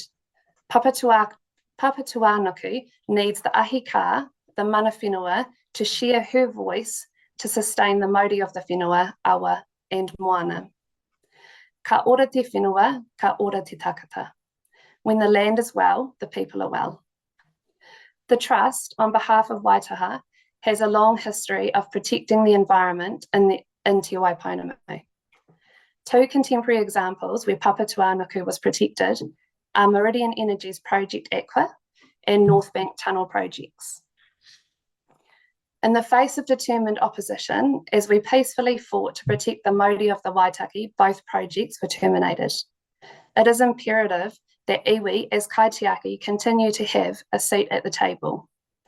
If these projects went ahead, who knows what the state of our awa would be in today, or the well-being of the people who are sustained by the awa tapu, culturally, spiritually, and physically.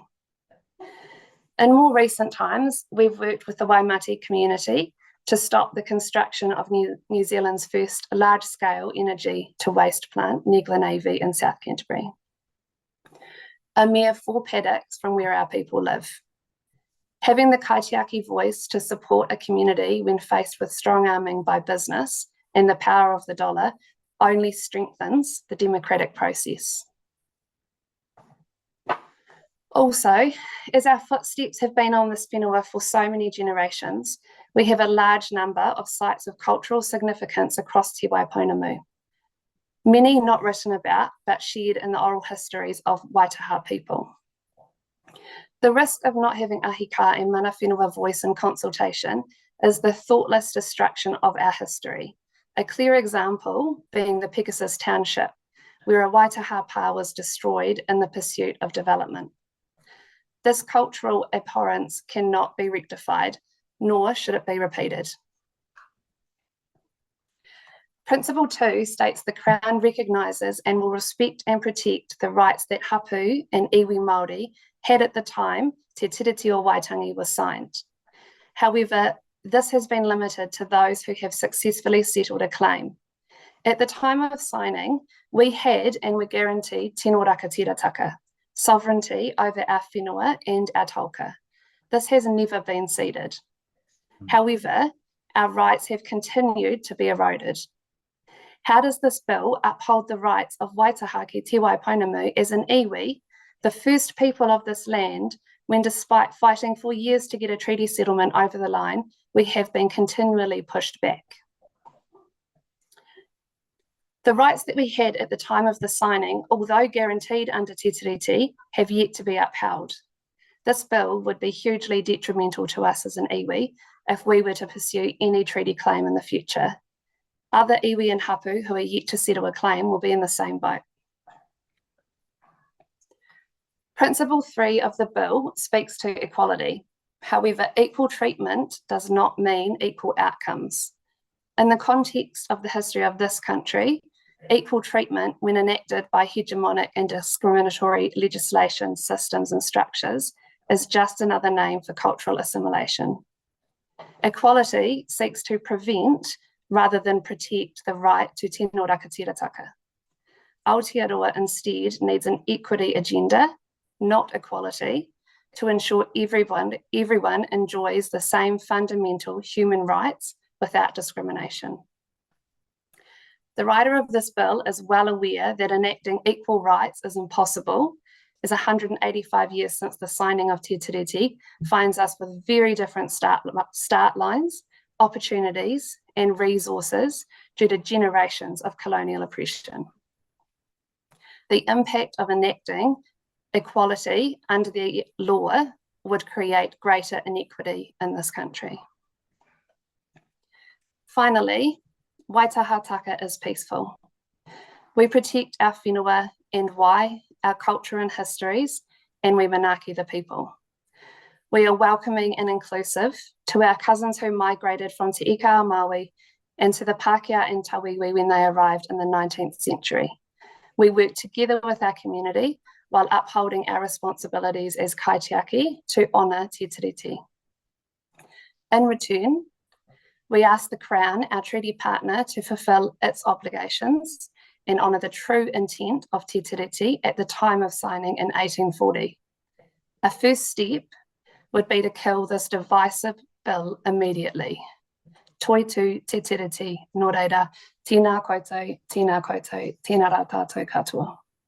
Cool. Sammy, thank you for your time this morning. And time for a couple of very quick questions. Todd and then Steve. Well, thanks, Sammy, and thanks for making your submission both today and in writing. Just actually on Principle 3, which is in Clause 6 of the bill, and you said that this is the kind of equal protection section. So is it your submission that Maori should be treated differently in relation to, and you've outlined in your submission, health, education and justice?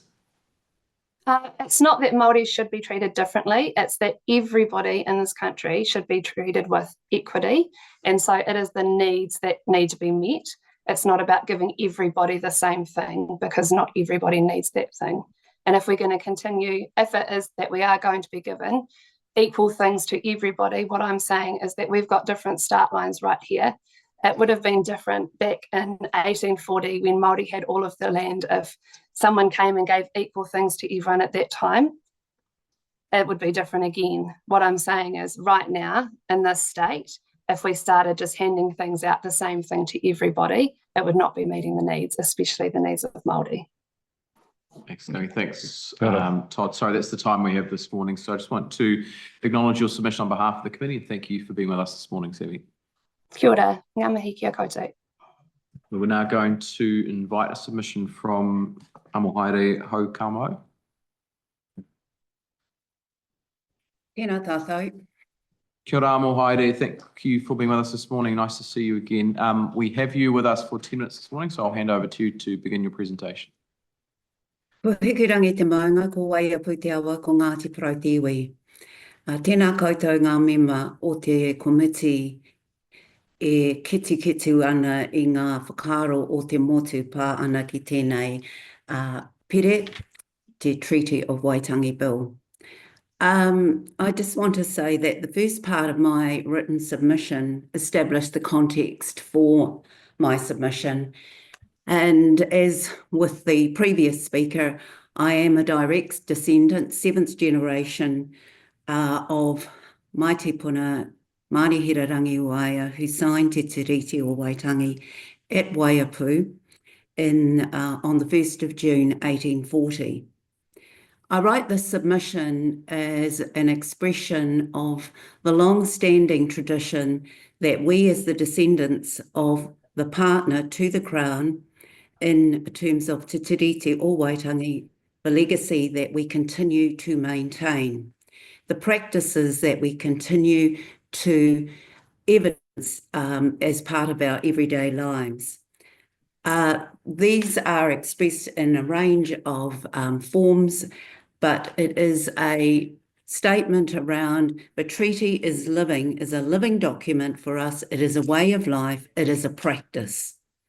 It is not merely an academic exercise to be dissected by politicians at various periods in this country's history. As I stated in my submission, after signing Te Tiriti o Waitangi, my tipuna, along with a whole lot of tipuna across the country, continued to exercise their mana motuhake, their rangatiratanga.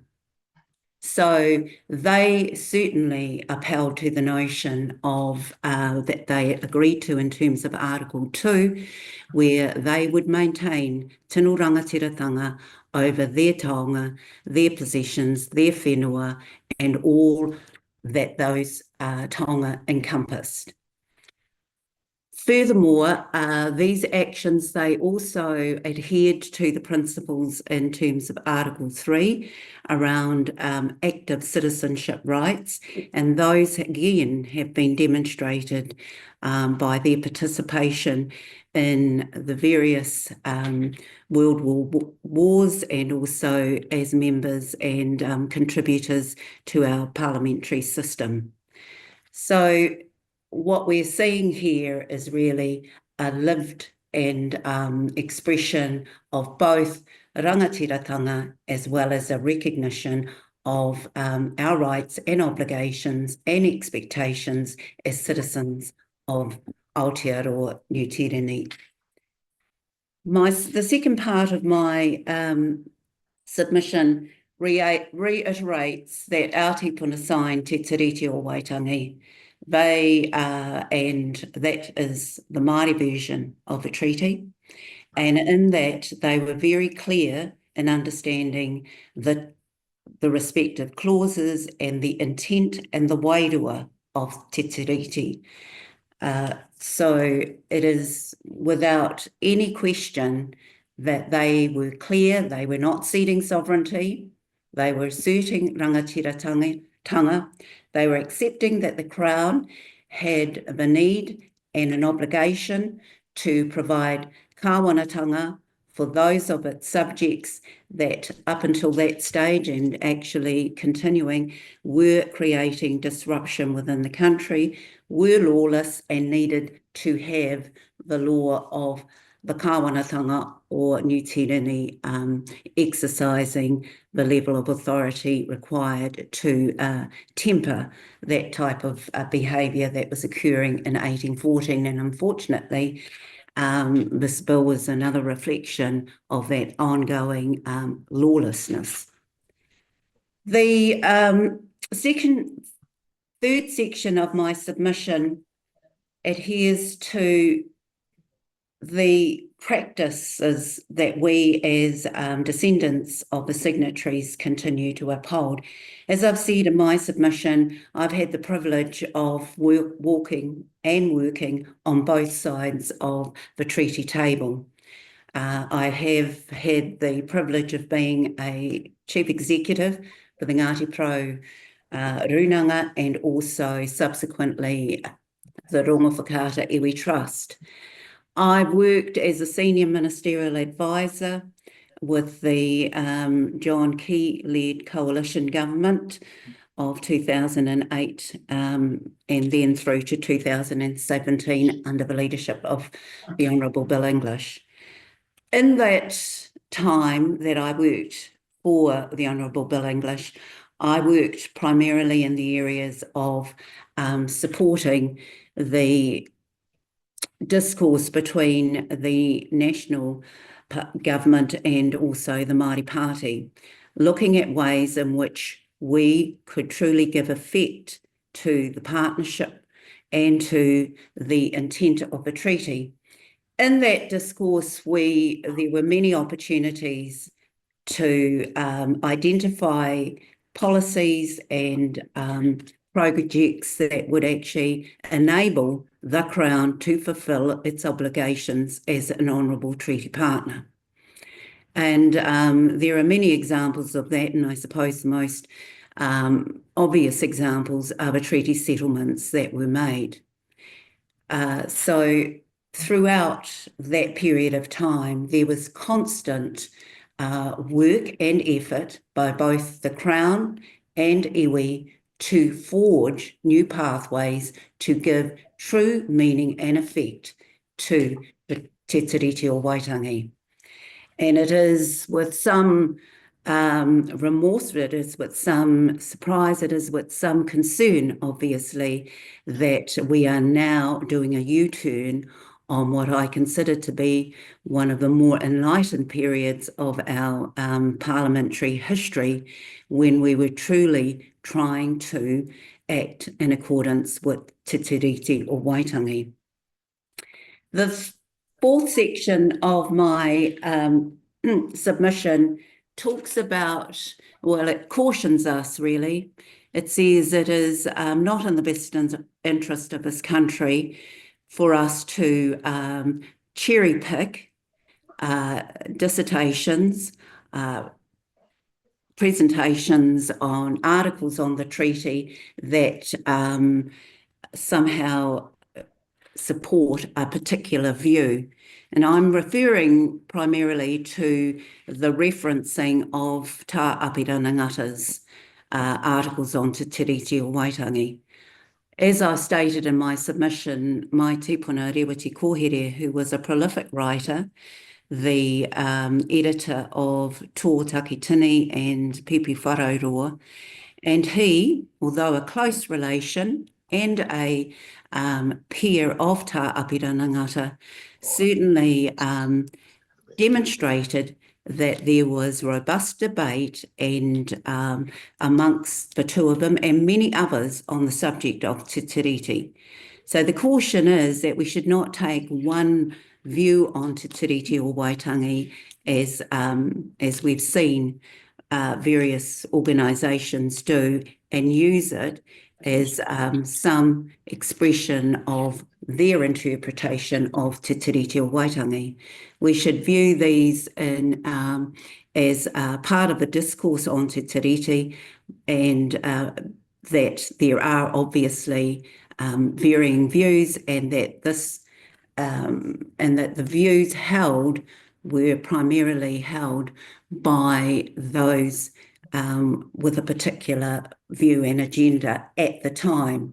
So one could say that Tā Apira Ngata's statements on the treaty were couched from the perspective of his role in Parliament at the time. It was in line with the then government's views and policies on whenua Māori and their legislative program. It was very much from the Crown treaty partner view of Te Tiriti. It was not the view of the Māori or iwi hapu partners to Te Tiriti o Waitangi. The fifth section highlights the backdrop to Te Tiriti o Waitangi. So we know in 1840 we've got a good understanding of the demographics, where Māori were overwhelmingly the majority of people in their own country, and that the land ownership for Māori was at 97%, 98%. So that is the context in which a treaty partner enters into the treaty. They are overwhelmingly the majority, they are in control of their lands, they have recognition for the changing circumstances brought about by the arrival of colonial settlers. They agree to Te Queenie Wikitoria and her representative to establish a Whakawhanaunga, and they assert and maintain their rights to their tino rangatira tanga. Sorry, Amohaere, we're over time now, so I'm going to have to draw the submission to a close, but I just wanted to acknowledge you for being with us this morning and just to remind the public and the committee that we do have your written submission ahead of us as well, so we can go through the remainder of that submission. But thank you for being with us this morning. We do appreciate your time. Yeah, excellent submission. So folks, we're going to now go to a submission online from Miss Fiona Mackenzie. Fiona's joining us. We have you for 10 minutes this morning, Fiona, so I'll hand over to you to begin your presentation. Thank you. Good morning and kia ora. I'm here as a private citizen very concerned about the future of New Zealand and all its peoples. I support the intent of this bill to spark a countrywide conversation about the rules we should live by from 2025 on. You obviously have my written submission, so I'll just focus on my observations since last November. Firstly, the outrage over us having a conversation. Our local separatists have effectively mobilised protests against the bill, including a large hikoi. TV interviews with protesters featured generic statements like, "We're standing up for Maori." However, there were no probing questions about what this truly means, how the bill could possibly harm anyone, or even which Maori they were talking about. There's emotive language and outrage from the political left, unelected Maori elite, lawyers, and the public-funded media, but rarely do we hear any clear explanations. The fact is, Maori are not a homogeneous group. They don't all live the same way, they don't all think alike, or they don't even look alike, and many are thriving. Just look around the room today. They don't need others standing up for them. Unfortunately, separatists insist their narrative is the only one. If any Maori dare to voice a different perspective, they're accused of not being Maori enough, as was seen in Parliament, and this harassment reeks of many authoritarian regimes. While there are certainly vulnerable Maori, the last 50 years of welfare, treaty settlements, race-based entitlements and money flows have not solved their problems. Instead, we see an emerging elite on one hand and growing inequality on the other. Excuse me. David Seymour speaks of our common humanity, and I cannot understand how anyone can deny this. We all share the same fundamental needs, and being needy is not exclusive to those with Maori ancestry. Life can be tough for any and all of us. Our common humanity is demonstrated from the backcountry of New Zealand to that of the USA or anywhere else in the world. This is seen in J.D. Vance's early biography. He grew up, this is just a really good example, he grew up in a really rough, remote, hillbilly community with a totally dysfunctional family. But by his 30s, he celebrated achieving a state of being ordinary. He has gone on to become less ordinary and now serves as the Vice President of the United States. What saved him is the same for most of us. Just one adult, at least in the family, who'll commit to loving and protecting us and teaching us important lessons, so we'll value education, work, and good health. This is about attitude, not poverty. First and foremost, families must provide these basics to the children. Race-based constructs and undefined principles won't fix New Zealand's problems. But right now, our top priority must be to stop shonky legislation and policies from further damaging our country. The pervasive use of undefined terms and principles is delivering uncertain legislation, which is undermining business and investment security and our economy. Some are exploiting this uncertainty for their own advantage, and lawyers are reaping much increased revenue. One of the outraged against this treaty principles bill is the lawyer Chris Finlayson.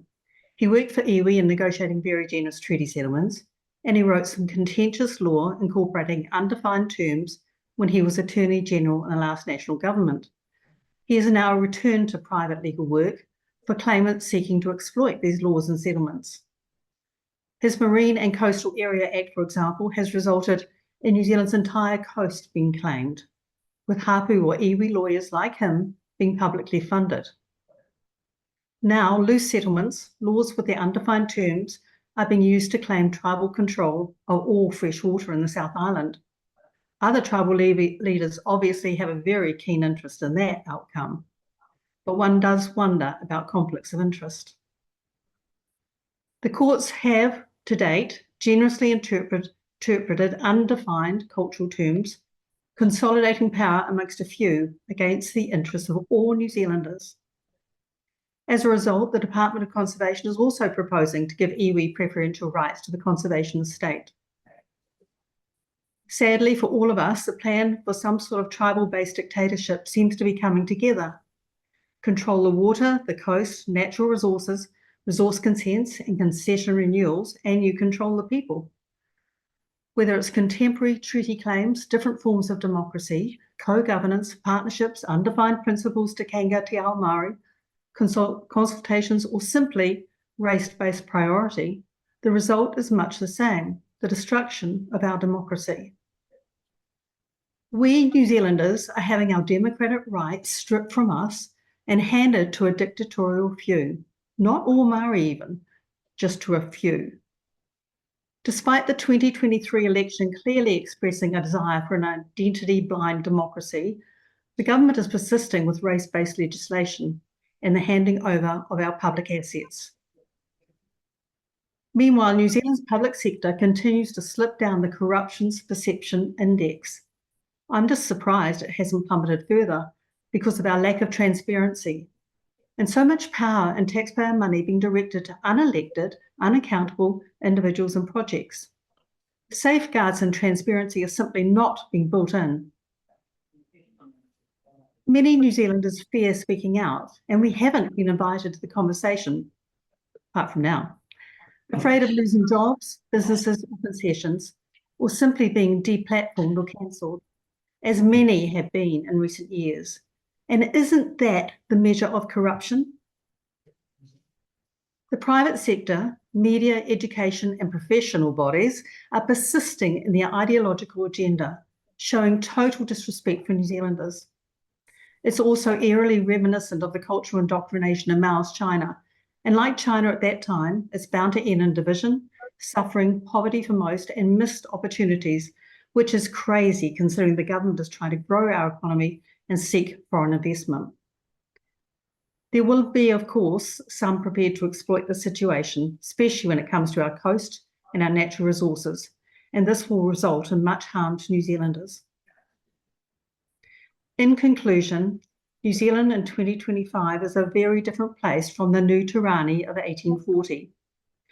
A 185-year-old constantly reinterpreted document should not be used to suppress and denigrate the massive contributions made by our forebears and ourselves, and I mean all our forebears and ourselves, to bring us all out of the mud, violence, and hardship into what has been a first world country. To let those constant reinterpretations and vague principles and terms dictate the rules we live by, to force most New Zealanders to be economic and cultural slaves to unelected others, can only result in misery. For the sake of our country's future, I thank ACT for promoting this bill. We all need to openly and freely discuss how we want to live together as a nation. Facts and details, please. With our immigrant histories and blended bloodlines, it's well past time for us in 2025 to agree on a path forward. Please facilitate this debate for all of us by immediately stopping further race-based impositions so we can reach a peaceful consensus on how our country should be governed here on in. Thank you. Thank you, Fiona. We've got time possibly for one or two questions. The first is from Steve Abel, then Ginny Anderson.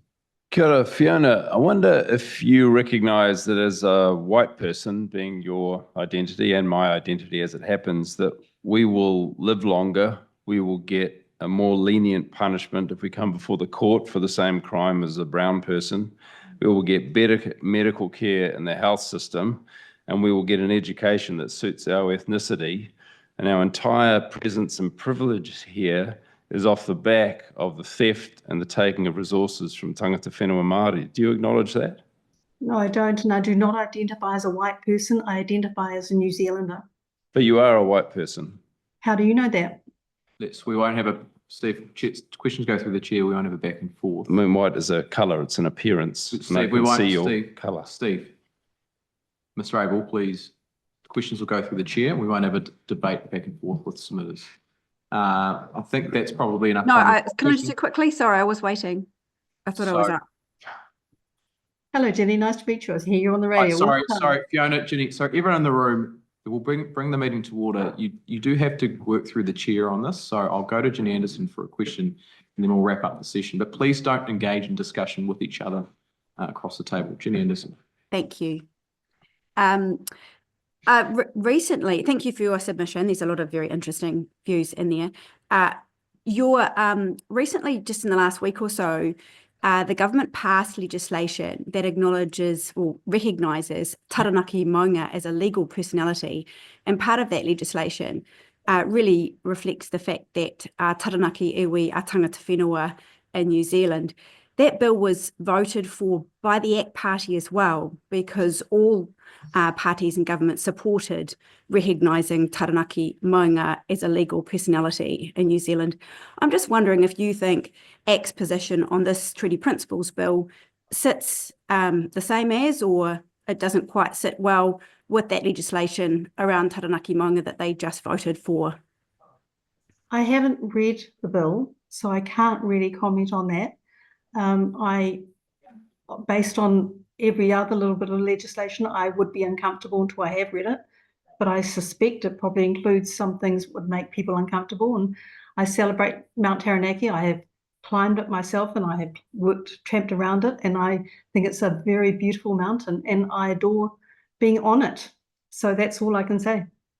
Thank you, Fiona. Thanks for your time this morning. We appreciate you being before the committee and providing your submission. The next submission is going to be from the Salvation Army New Zealand, and we'll invite the team to the table in the room, come forward. Look, I'll just a note for members as we're getting ready for the next submission that we are going to be strictly keeping to time. So questions that are kind of come up before the end of the session won't be put. So if you want to ask questions, keep them short and sharp. So thank you folks for being with us this morning. We've got you for 10 minutes, so I'll hand over to you to begin your presentation. Ngā kau koropiko, ngā kau tuohu, ngā kau whakawhetai, peke ana te rai ka tuohu mātou we. E mihi ana ki a koutou katoa, e te tiamana e ngā mema a tēnā rā koutou katoa. My name is Hannah Seddon, Captain Hannah Seddon no Ngapuhi me ngā iwi o Tauranga Moana, and a member of Te Runanga or the Salvation Army. Ia tēnā koutou katoa, ko ina rangi te whakapaparangi mai, ko te whanganui atara, te kāinga, he kai tatari kaupapa o te ope whakaora ko Paul Barber taku ingoa. My name is Paul Barber. I'm a Principal Policy Analyst with the Salvation Army Social Policy Unit. I'm a descendant of English immigrants arriving in this country in the late 19th century, identify as tangata tireti. Me koutou katoa, ko Ian Hudson ahau, ko roto o I te opi whakaora. I too have, actually I have Maori ancestry as well as Pākehā. I'm the mission officer for the Social Policy and Parliamentary Unit, and you've probably got our submission. I just want to make some real key points to start with. First of all, we strongly recommend that Parliament not proceed further with this bill. The reasons for that relate to the fact that we believe it undermines tino rangatiratanga and does not honour the covenantal nature of the Te Tiriti relationship. And we, along with other church leaders, signed a letter to that effect earlier in the year. So that's part of that, the covenantal nature being important to us.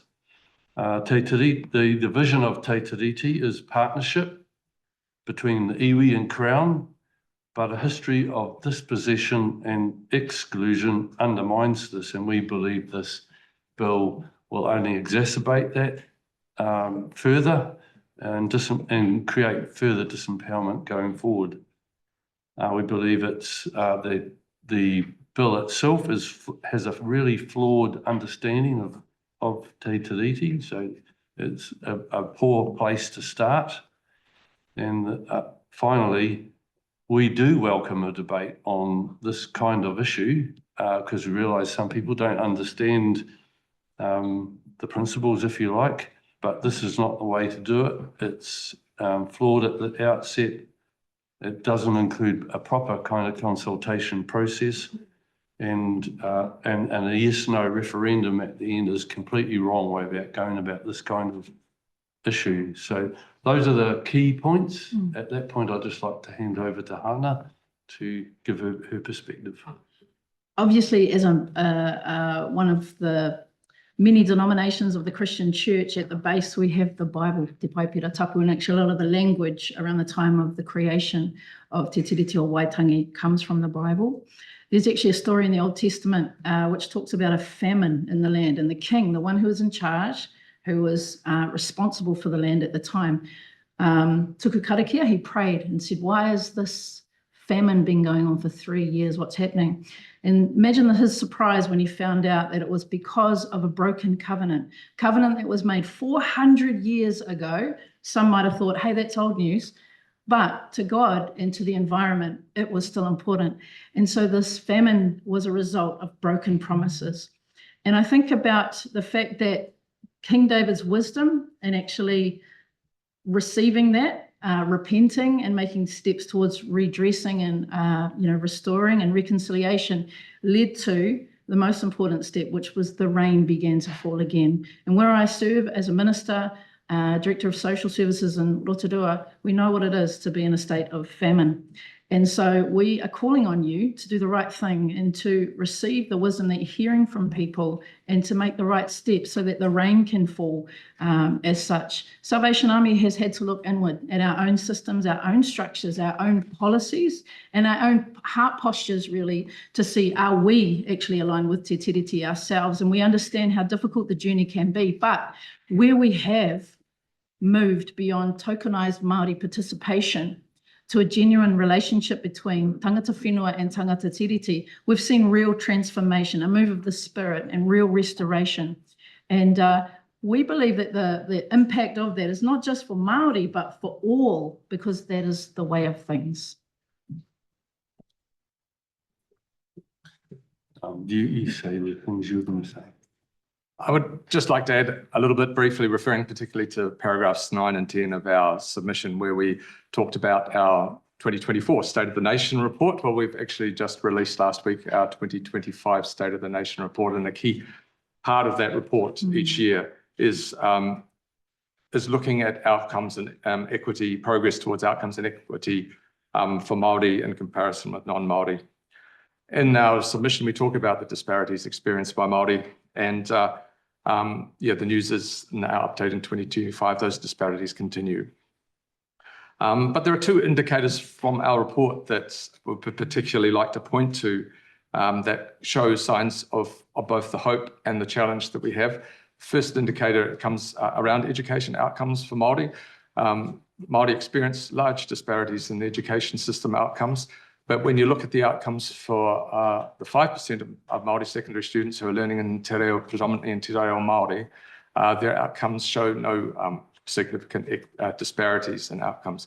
That does strongly suggest that when you acknowledge culture and identity in people's education, it becomes a chance for equity. And the second point briefly is just around looking at the General Social Survey, questions that ask people about their sense of identity, freedom to express their identity.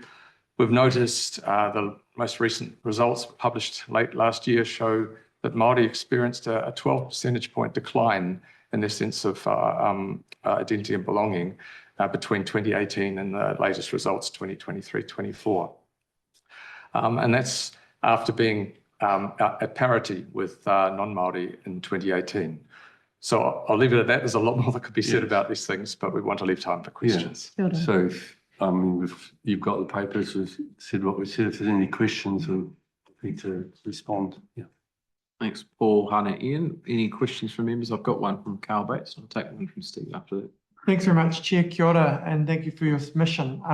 Focusing on the State of the Nation report, which you've just raised, am I right in thinking that the last section of that focused on areas affecting Māori was the area in the State of the Nation report that had the most positive improvements relative to the prior year? Like if you look at each of the tables throughout the State of the Nation report, it appeared to me that that section was where the most improvement had occurred?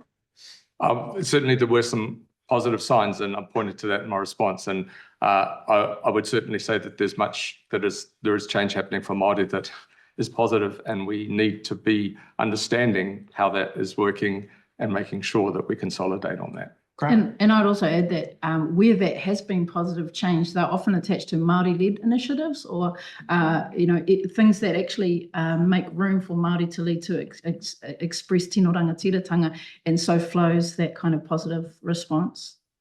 Thank you, Steve. Can you express to us in your very important work that we acknowledge you for, how assisting people in improving their social circumstances and outcomes for them requires meeting the needs of their particular ethnicity to be acknowledged and upheld and recognised, and that's part of achieving the outcomes that you want to achieve? You can't ignore the fact that the information that's before us all the time says that this is happening collectively for a people group that are connected to a long history of colonisation. We can't ignore that.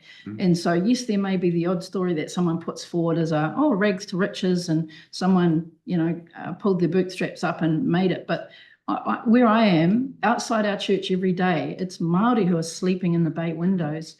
We have 80 to 90% of the people who come into our service are Māori. Now, you might assume that it could be something wrong in the genetics and in the DNA, but there's actually another alternative that if you look for it and you're willing to be brave enough to seek the answer, it's in our history. It's got nothing to do with DNA and everything to do with whakapapa, which is a hopeful thing because it can be turned for those who are willing to take their responsibility seriously.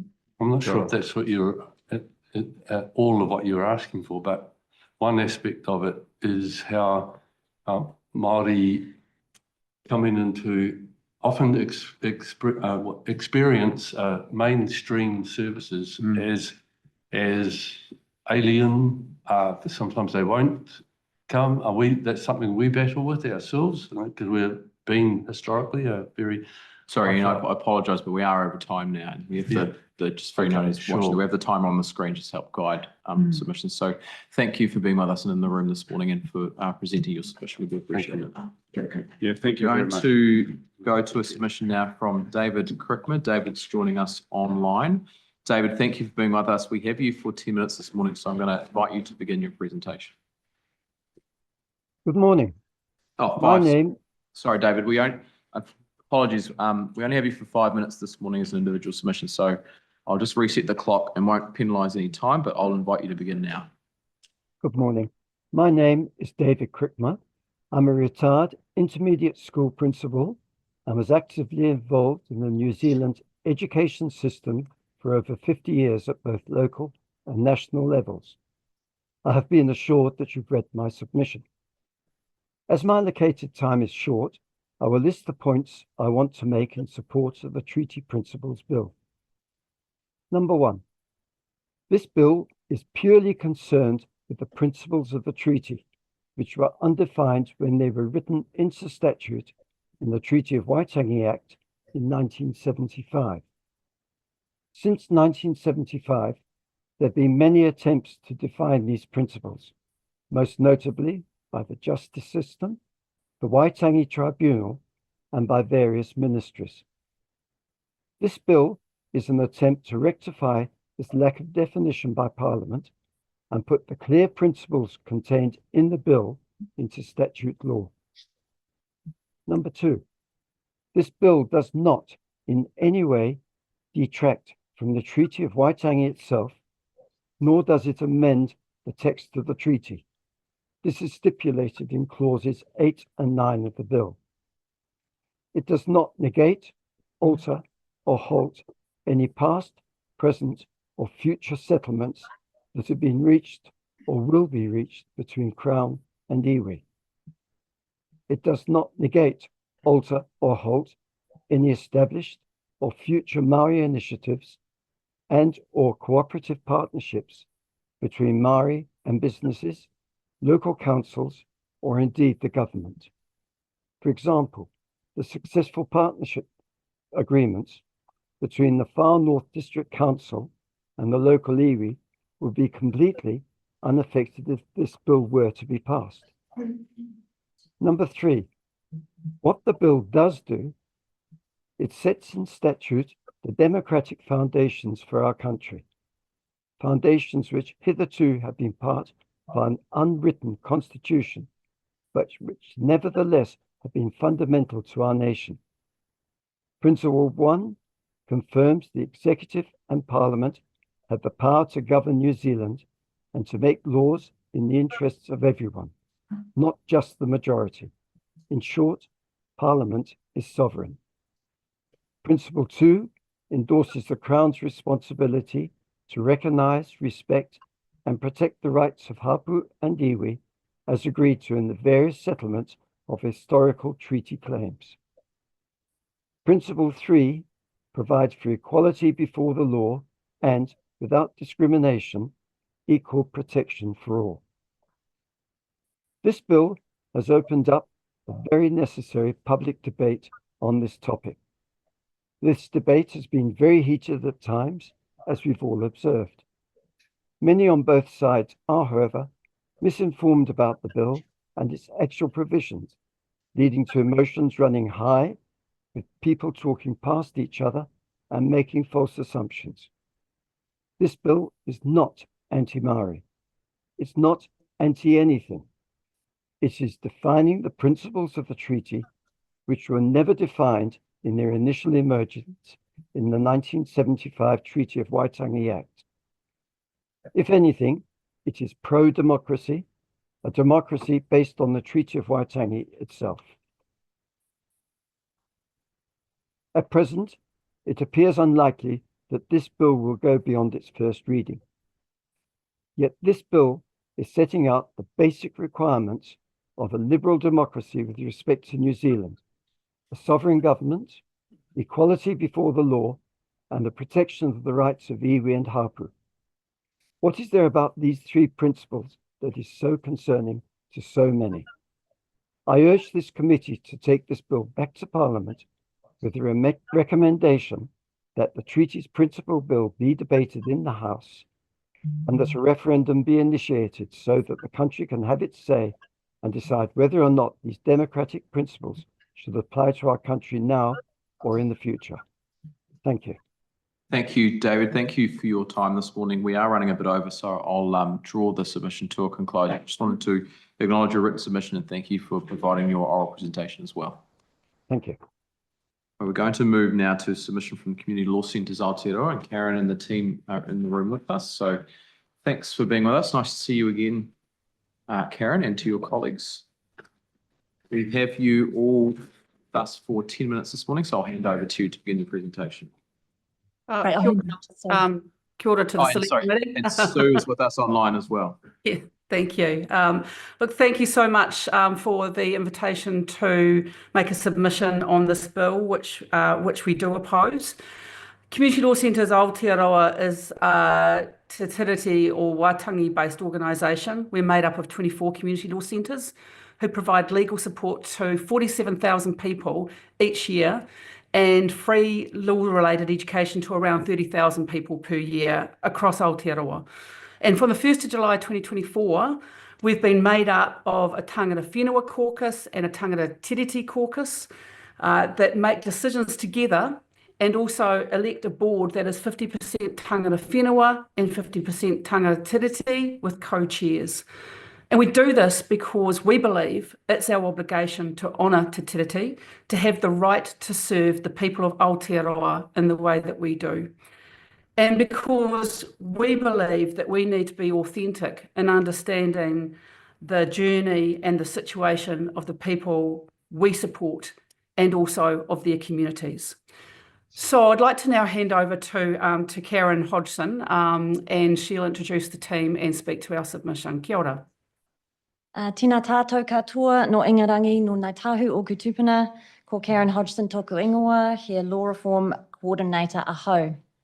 O tēnā tātou katoa, a tēnā koe te tiamana o tira ki ngā mema katoa, ko Marie Silva tōku ingoa, a huri tēnei no Waikato, a Ngāti Mahuta ki te Hauauru, ka whea Moana Taharoa, He whakapapa anō hoki ki Ngāti Raukawa. I'm a lawyer for community law, but also currently co-chair Ngā Whaiawhina Hapori Māori o Te Ture, the Māori Caucus for Community Law Centres Aotearoa, the Tangata Whenua Caucus. Kia ora.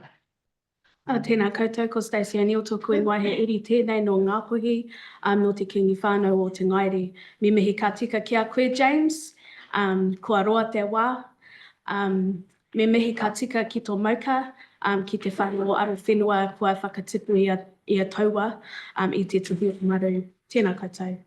Stacey, good to see you again. Karen. So CLCA opposes this bill, as Sue has said. We recognise and support the many other submissions made against this bill, including those of Te Hungaroa Māori, Youth Law, the Tangata Tiriti Caucus of Community Law Wellington and Hutt Valley, the New Law Society, and many grassroots community organisations. We recognise the work of the Select Committee and your role and responsibilities in relation to this bill, and the role of Parliament is to make good law. We are lawyers and we know you have heard probably every legal argument under the sun against this bill and why this bill is not good law. The effort and time and resource that this bill is consuming, we think would be better placed addressing the issues that we see every day at community law. We urge you to recommend that this bill not go any further. We do want to emphasise a few points. The focus on equal treatment in this bill and by its proponents is deceptively simplistic. The bill ignores the very obvious inequality and bias that exists towards Māori and the role of colonisation in creating that inequality. Community law centres work with many whānau Māori who experience this bias and inequality, which will only be perpetuated with a focus on equal treatment. We are concerned, for example, for the whānau we work with about the risks, the ongoing protection and promotion of te reo Māori and the work to date on partnering with Māori in the criminal justice policy. It's impossible to anticipate the full reach and consequences of this bill and the negative impact it will have. Marie's going to talk a little bit about our kaupapa Māori services. Tēnā tātou katoa. So community law has spent a lot of time over the last 10 years developing its response to the needs of tangata whenua of Māori off the back of the negative impacts of colonisation. The outcome of this is a beautiful framework that we are proud of, the Koro Waituakere framework that we work with, we use to work with Māori, but also all of our clients every day. The Koro Waituakere embraces concepts such as manaakitanga, whanaungatanga and aroha. And these are universal concepts that, as I said, we apply to all of our clients. We recognise that not all of our clients start from the same starting point, and kaupapa Māori or koro waituakere is our response to this. As already advised by Karen, community law recognises the inherent role of Māori as tangata whenua and the place of tangata tiriti, and within our organisation we embrace and we respect the role of both. Just some additional points. The bill contains a misleading and novel narrative about the obligations and rights in Te Tiriti when read as a whole. Despite stating that it would not alter the text of Te Tiriti, our view is that the bill would absolutely redefine it in effect, and it undermines rangatiratanga and how it would be implemented through the law. It attempts to remove the political and legal status of Māori as tangata whenua. It's not appropriate or effective to use the Select Committee process to facilitate a national conversation on this significant constitutional matter with such an inflammatory starting point and without prior discussion with Māori. We're not opposed to that discussion, that conversation. This isn't the way to do it in our view. It's not inconsistent with a free and democratic society to treat groups of people differently at times. Substantive equality or fairness or equity are not new concepts. Providing consultation or other measures is a way that we've seen facilitation of equal enjoyment of rights and meeting particular needs. The whakatauki ka mua, ka muri, walking backwards into the future, feels particularly apt here. We believe that a meaningful way forward for us all in Aotearoa and our place here requires learning and acknowledging our history with humility. Rather, this bill to us appears a fear-based approach and doesn't provide an inspiring or sensible vision for our country's future for everybody. Kia ora, that's all we have. We're here for questions. Kia ora, thanks, Karen. Sue, anything to add before we go to questions? No, thank you. Questions, please. Thank you. Duncan Webb, then Steve, then Todd. Kia ora, thanks. I was just scribbling down some notes there. So there's been a whole lot of talk about kind of special privileges for Māori, right? And I think you've alluded to that in some of your kōrero. My question is about your work. Do Māori have different legal needs, or do they need their legal advice and help provided in a different way? And if so, how do you address that? And does that add up to some kind of privilege? Tēnā tātou. I think I might start by providing that the Kura Waituakere framework that we use at community law is the basis for us dealing with tangata whenua. I would say Māori, yes, we work with Māori in a particular way, and the Kura Waituakere framework dictates or sets out the way in which we engage with Māori, where we meet Māori, where we see Māori, and their needs are different to those of our non-Māori clients. Yeah, Karen's already talked about colonisation and all of those types of things. Our whanaunga, Hana, talked about if we're looking at the history of Aotearoa and the different places in which people have been affected throughout colonisation, what that looks like now is that the law does treat some people differently to other people depending on a number of different things. And so we have to be really clear about how it is that we can make sure that we can support people that are the most vulnerable in Aotearoa. And through Te Kura Waituakere, we do allow for that, but it isn't just for Māori, it actually allows for better outcomes for everybody that comes through our door because of the holistic nature of that. So what that means is that when whānau come through our door, we understand who they are, where they come from, what their needs are, and create space for them rather than a 15-minute consultation on what only the issue is. And so that's why we believe that in this particular for better outcomes for Māori, but also for everybody. Thank you. Thank you for your work. If we've got time, we're told.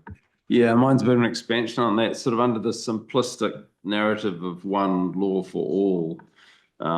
We get this idea that somehow we have to take away rights from Māori, but we don't see one justice for all in our justice system. I wonder if you can speak to the structural racism that we have in our justice system already, expand on that. You already spoke to it then, but I wonder if you can tell us more about, in a day-to-day sense, what that looks like. I think what I will start with, and then I'll leave it open for others, is that the whānau that we work with already feel a particular way about where they're going to be able to go with a legal issue that they come to us with. And that's because of the way that the system has treated them and their whānau and those who have brought them up. And so that structural thing that happens sometimes is based on their own whakapapa of their access to justice throughout their whole whānau and throughout generations. And so that's something that we hope that we'll be able to work through using the framework of Te Kura Waituakere. Thanks, Stacey. I'll hand to Sue for a very quick 10-second comment. Yeah, look, I'd just add that the experiences of Māori when they're interacting with the law is not great in our country. So for us, actually re-establishing trust in the legal system is quite a significant issue. Thanks, Sue. Thanks, Karen and your team for being with us in the room as well this morning. We appreciate your time. Thank you so much. We're going to go to submission now from the representatives from Aorangi Marae. So I'll invite the team to the table. If you want to come to the table and bring any colleagues or friends with you, you're more than welcome to. So thanks for being with us in person this morning. We've got 10 minutes for you to provide us with your presentation today. So I'll hand over to you to begin. Ka pai, tēnā tātou katoa, tēnei te mea atu ki a koutou, te komiti whiriwhiri, wai hoki ki aku whanaunga, ko tai mai te rangi nei, tēnā koutou katoa. Ko tai hākure jury taku ingoa, he uri tēnei no Ngāti Tahuri Wakanui, kei konei mātou Aorangi Marae e whakahē nei i tēnei pere. So, kia ora tātou, my name is Tai Hākure Jury. I'm not the same Tai Hākure Jury who spoke on the first day of hearings. He is my great uncle, and we belong to the same marae and to the same profession as well. So I'd like to acknowledge everyone who has submitted against this bill so far. I think they've accurately captured our whakaaro in terms of why this bill is wrong, why it's dangerous, and why it should be thrown out. And I'm simply here today to ensure that our voice as Aorangi Marae is recorded as submitting against this bill. So to be clear, We of Aorangi Marae strongly oppose this bill and recommend that it should be thrown out. Our submissions can be taken as read. However, I have 3 main points I'd like to make. Firstly, that it takes 2 parties to make a treaty, but only 1 to break it. By bringing this bill to the House without any consultation with Māori as its treaty partner, the Crown has once again broken its promises in relation to Te Tiriti. A common narrative I've noticed from supporters of this bill, and if you look at the general policy statement of the bill itself, is that this government just wants to have better certainty around Te Tiriti and its principles within our constitutional framework. But the problem with this bill is that this government is simply imposing their interpretation onto us as Māori. There's been absolutely no consultation with Māori as its treaty partner and with hapu like ourselves as Ngāti Tahuri Wakanui regarding this bill. Not only that, it's actually laughable to suggest that this Crown's interpretation has any basis in rationality, or that it bears any resemblance to Te Tiriti, its principles, or the spirit of what was agreed to at the time. This government, through this bill, is not coming to the table with clean hands for a discussion in good faith. It is instead relying on spreading misinformation to push their own political agenda. Further, if the government looked at the Mātiki Mai report written by Moana Jackson and Margaret Mitu, they would realise that Māori do want to have an open and honest conversation about Te Tiriti in our constitutional framework, and have actually suggested models which reflect what was agreed to in Te Tiriti. This leads me to my next point, which is that Te Tiriti provided for 2 forms of government. One was kāwanatanga, for the Crown to govern their own people, and 2 was that it recognised and guaranteed tino ratiratanga to Māori over their own hapu and lands, etc. This bill denies and completely ignores what the treaty recognised, which is tino rangatiratanga for Māori to govern themselves. That form of government starts with the hapu, such as Ngāti Tahuri Wakanui, who I'm here for today. I'd like to be clear, Tahuri Wakanui has exercised tino rangatiratanga prior to the arrival of Pākehā in Aotearoa, after the signing of Te Tiriti, and will continue to fight to do so moving forward into the future. Our third point is that for us of Tahuri Wakanui, we currently have our claim before the Waitangi Tribunal through the Porirua ki Manawatu inquiry.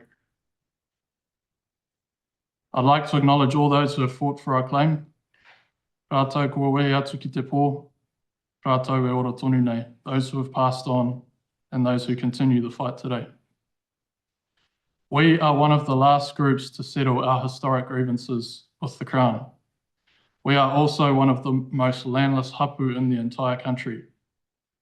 The key points for us is that Principle 2 creates a distinction between hapu who have settled and those who haven't. And essentially it means that until we settle, we have no distinct rights from the general population. That is not what was agreed to in Article 2 of Te Tiriti o Waitangi. Furthermore, the government is saying, while there are rights that are capable of being recognised with iwi and hapu Māori, the government is saying those rights only exist when they fit within a Crown-controlled settlement process and treaty principles which they have created themselves. Again, I'd like to reiterate that is not a reflection of Te Tiriti o Waitangi. Nō reira, those are the 3 points I wanted to make, and I'm available for questions. Good. Kuri. We've got some questions from, I'll start with Todd and then Steve. Just a reminder, members of the gallery, you aren't able to film or take photos in select committees without permission, so just ask people to refrain from using their phones. It is being live streamed, so there is footage you can use later online if you'd like to promote the submission, but just to acknowledge that. So we'll go Steve and then Todd and then Tracy. Sorry, did I go the wrong way around? It doesn't matter. We'll go Todd, Steve, Tracy. Thank you for being here in your submission. I was just keen to get your thoughts on Principle 1 and 3 in the bill. So principle 1 being basically confirming parliamentary sovereignty, and then 3 being we'll call it the equal protections principle. Do you have any thoughts on those two principles as drafted in the bill? I think it aligns with the whole aim of the bill, basically to subvert tino rangatiratanga, completely wipe out Māori's standing in Aotearoa's tangata whenua. The cynic in me believes that it's to open the country up for the ACT Party's own political agenda. So regardless, I think it suits them. Principles 1 and 3 reflect that, basically subverting tino rangatiratanga. So Steve and then Trace. Yeah, I'll expand on your response then, actually, because are you asserting that sort of an ideological view that there should be free market access to natural resources is actually hindered and encumbered by the right of Māori to tino rangatiratanga, because Māori, in asserting kaitiakitanga or mana whenua or mana moana, are actually a barrier to sort of a pure capitalist view of we should let corporations exploit nature without the hindrance of Indigenous people. Yeah, I'd agree. That's what the ACT Party's, and I would also say that Te Tiriti o Waitangi is our foundational document, and it's intended to be inclusive. It simply provides a space for kāwanatanga, for the government to govern themselves, while protecting tino rangatiratanga for Māori to govern themselves, a Māori form of government. But I do agree with your point that you raised. Yep. Got it. We're Tracy. And then Todd Nublin. Thank you, Kia ora, and thank you for your submission. We've heard today that from proponents of this bill that the chance to reimagine the principles itself won't impact Te Tiriti. Can you comment on that? And also, secondly, why do you think that the chance to reimagine the principles, as is what's happening here now, is somehow more valid than the principles that have been established through a process over the last 50 years? And what do we have to do to ensure that more people know about that and the robustness of that? Well, I think your latter point talks to, education around Te Tiriti o Waitangi probably starts at a grassroots level in our schools. Just finding that not enough people know our history and the role of Te Tiriti in our constitutional framework. I think it's the last clause in the bill, talks about nothing amends Te Tiriti o Waitangi, which I think is disingenuous at best and outright deceitful, because you're essentially changing everything but the text, and you're watering it down so much, as I say before, basically taking tino rangatiratanga out of the equation. That's tangata whenua's standing in this country. So, yeah, I'll stand by my comments. Thanks, Kuri. Well, that's probably all the time. A very quick one. Okay, Just Todd. for clarity, are you a spokesperson or member of ACT? Okay, Not thank you. sure the Relevant to relevance the bill. So You reported to speak for ACT. Todd, thank you. Thank you for your submission on behalf of Aorangi Marae. We do appreciate your time this morning. Thank you. Members, we'll now move to the final submission of the afternoon now, and I'm going to invite Ngāti Koroki Kahukura Trust. I'm going to take it up to the table. You taking over, Tim? Yeah, all good, Steve. Kia ora, Linda. Thanks for being with us. We've got you before the committee for 10 minutes this afternoon, so I'll hand over to you to begin your presentation. Te komiti whakahaere I tēnei kaupapa, e ngā mana e ngā reo tēnei te mihi, tēnā koutou, tēnā koutou, tēnā koutou katoa. I really appreciate the opportunity to present today on behalf of Ngāti Koroki Kahukura. Many of the points that we've raised in our written submission have actually been underscored by others before this committee. Some of the nation's brightest minds have taken time to present well-researched, reasoned arguments opposing this bill. I acknowledge the submissions of Professors Jane Kelsey and Bronwyn Hayward, Ani Mikaere and Sir Eddie Jury, I also make mention of National Party stalwarts, the Honourable Hekia Prata and Chris Finlayson KC, who opposed this bill and the thinking behind it, and the submissions delivered by Karen Faint and Sir Geoffrey Palmer on behalf of 50 King's Counsel, who also opposed this bill. It is important for us all, Māori and non-Māori, to reiterate and explain our opposition to this bill, despite knowing that it will not pass. The Prime Minister and the leader of New Zealand First have both been consistent in their public statements that their parties will not support the progress of this bill any further. It is important that we show up because even though this bill will not pass, the thinking behind the bill may well permeate other proposed legislation, such as a regulatory standards bill or proposals to delete or water down treaty clauses. I'm going to briefly step through our submissions and dwell on one or two, leaving some time for questions at the end. Our first submission in opposition to the bill is that Te Tiriti is the principal version of the founding document of this nation. Te Reo Māori was the dominant language at the time. Māori were outnumbered non-Māori in terms of population. So they wouldn't have agreed to anything that they didn't want to agree to. Te Tiriti reaffirms rights that existed prior to the coming of European settlers, rights of rangatiratanga. Te Tiriti sets out our reciprocal promises, our mutual obligations about how we would live as two distinct cultures in one country. It must be interpreted in accordance with accepted rules of interpretation and in the context of He Whakaputanga, the Declaration of Rangatiratanga signed in 1835 by, amongst others, Pōtatau Te Wherowhero, who became the first Māori king. And I want to note that Ngāti Koro ki Kahukura is a strong supporter of kingitanga. In our third submission, we submit that the bill is inconsistent with the United Nations Declaration on the Rights of Indigenous Peoples, which was supported by a National Party-led government in 2007. Ngāti Koro ki Kahukura identify as Indigenous and have fought for recognition of our unique and distinct culture and our way of life. Yet throughout history, our rights have been violated, like other Indigenous peoples around the world and other iwi and hapu here in Aotearoa and Te Waipounamu. The international community recognises that targeted measures are required to protect our rights through standards of good government, and this bill threatens to embarrass us on a world stage.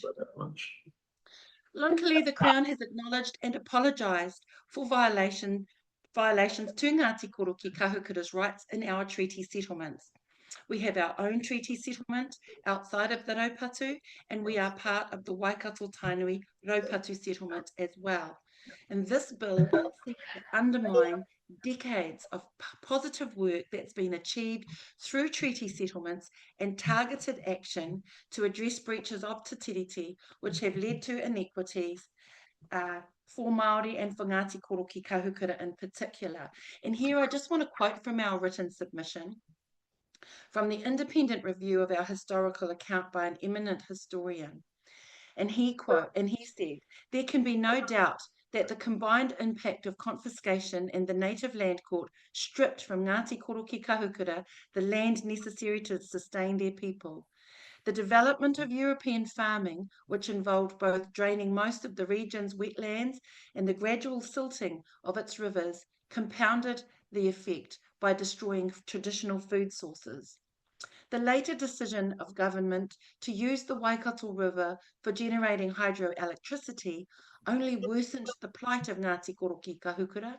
What had once been a prosperous and flourishing community became a remnant.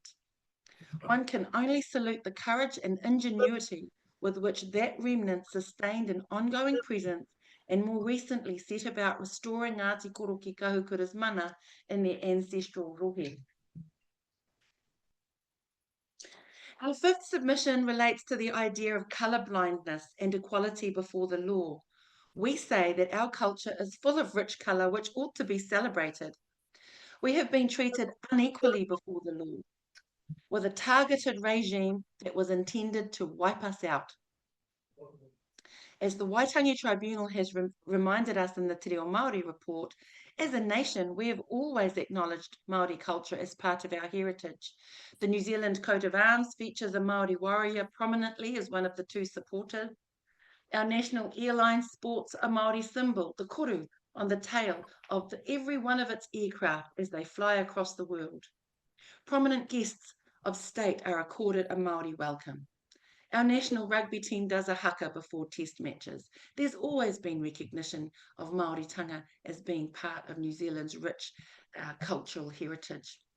And so it should be. Our culture is unique in this world. Our carvings, our music, dancing and stories have survived generations. Visitors are attracted to our country to witness these treasures firsthand. In our final submission, we support the recommendations and findings of the Waitangi Tribunal on this bill, and in particular we highlight their findings that the bill is based on flawed policy rationales, is fashioned on disingenuous historical narrative, and distorts the text of Te Tiriti Waitangi. Accordingly, we urge this committee to recommend rejecting the bill in its entirety. We ask that the committee also reject the flawed thinking behind this bill so that it doesn't taint and poison other proposed legislation. We say finally that Te Tiriti o Waitangi remains the starting point for a modern democracy in a nation that honours our shared history. This is about honour and good faith and mana. Let's all celebrate the rich uniqueness of Māori culture that exists authentically only in this country, and reject attempts to whitewash that in the name of colourblindness. Let us continue the good work being done to address breaches of Te Tiriti. We're not there yet. We must continue that good work. Let us do so in the interests of constitutional stability, social cohesion, and international standards of good government. Nō reira, e te komiti, pai marire ki a tātou katoa. Kia ora, Linda. Thank you. We've got a couple of questions. First, Todd Stevenson, then Dr. Duncan Webb. Thanks, Linda, and thank you for your submission. Do you think equality or equal protection before the law is an important concept in New Zealand? I think it should have been an important concept right from the outset, but it hasn't been practiced.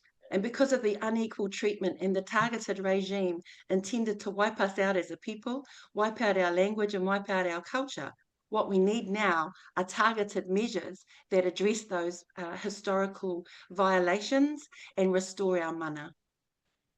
Thanks, Linda. Duncan Webb, and if there is time, we'll go Tracy McClellan.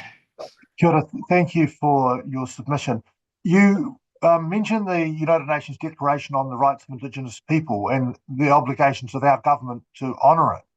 Can you touch on that a little bit, and if you get a chance, how that is actually consistent with equal treatment? Well, it recognises, fundamentally recognises that there has been unequal treatment of Indigenous peoples around the world, and it proposes ways to restore and address those historical violations of the rights that are supposed to have been protected. And so you can't get to a position of equal treatment if we haven't addressed the historical unequal treatment that has existed for hundreds of years. I'll actually refer you to the submission by the Auckland Faculty of Law submission by Claire Charters, who goes to a longer degree, deeper degree, talking about the United Nations Declaration. But the reality is that the New Zealand government in 2007 supported New Zealand signing up to the declaration, and therefore, even though it's technically not legally binding here, the declaration sets out minimum standards of good government, and it's an embarrassment to us if we breach those minimum standards of good government. Kia ora, thank you. Thank you, Linda. That's the time we have for this afternoon. So on behalf of the committee, thank you for being with us and providing your presentation. We appreciate your time. Tēnā koutou. Okay, everyone joining us online, that concludes the morning session. We will be reconvening at 12:45 sharp for the afternoon. See you then. James, can you hear me?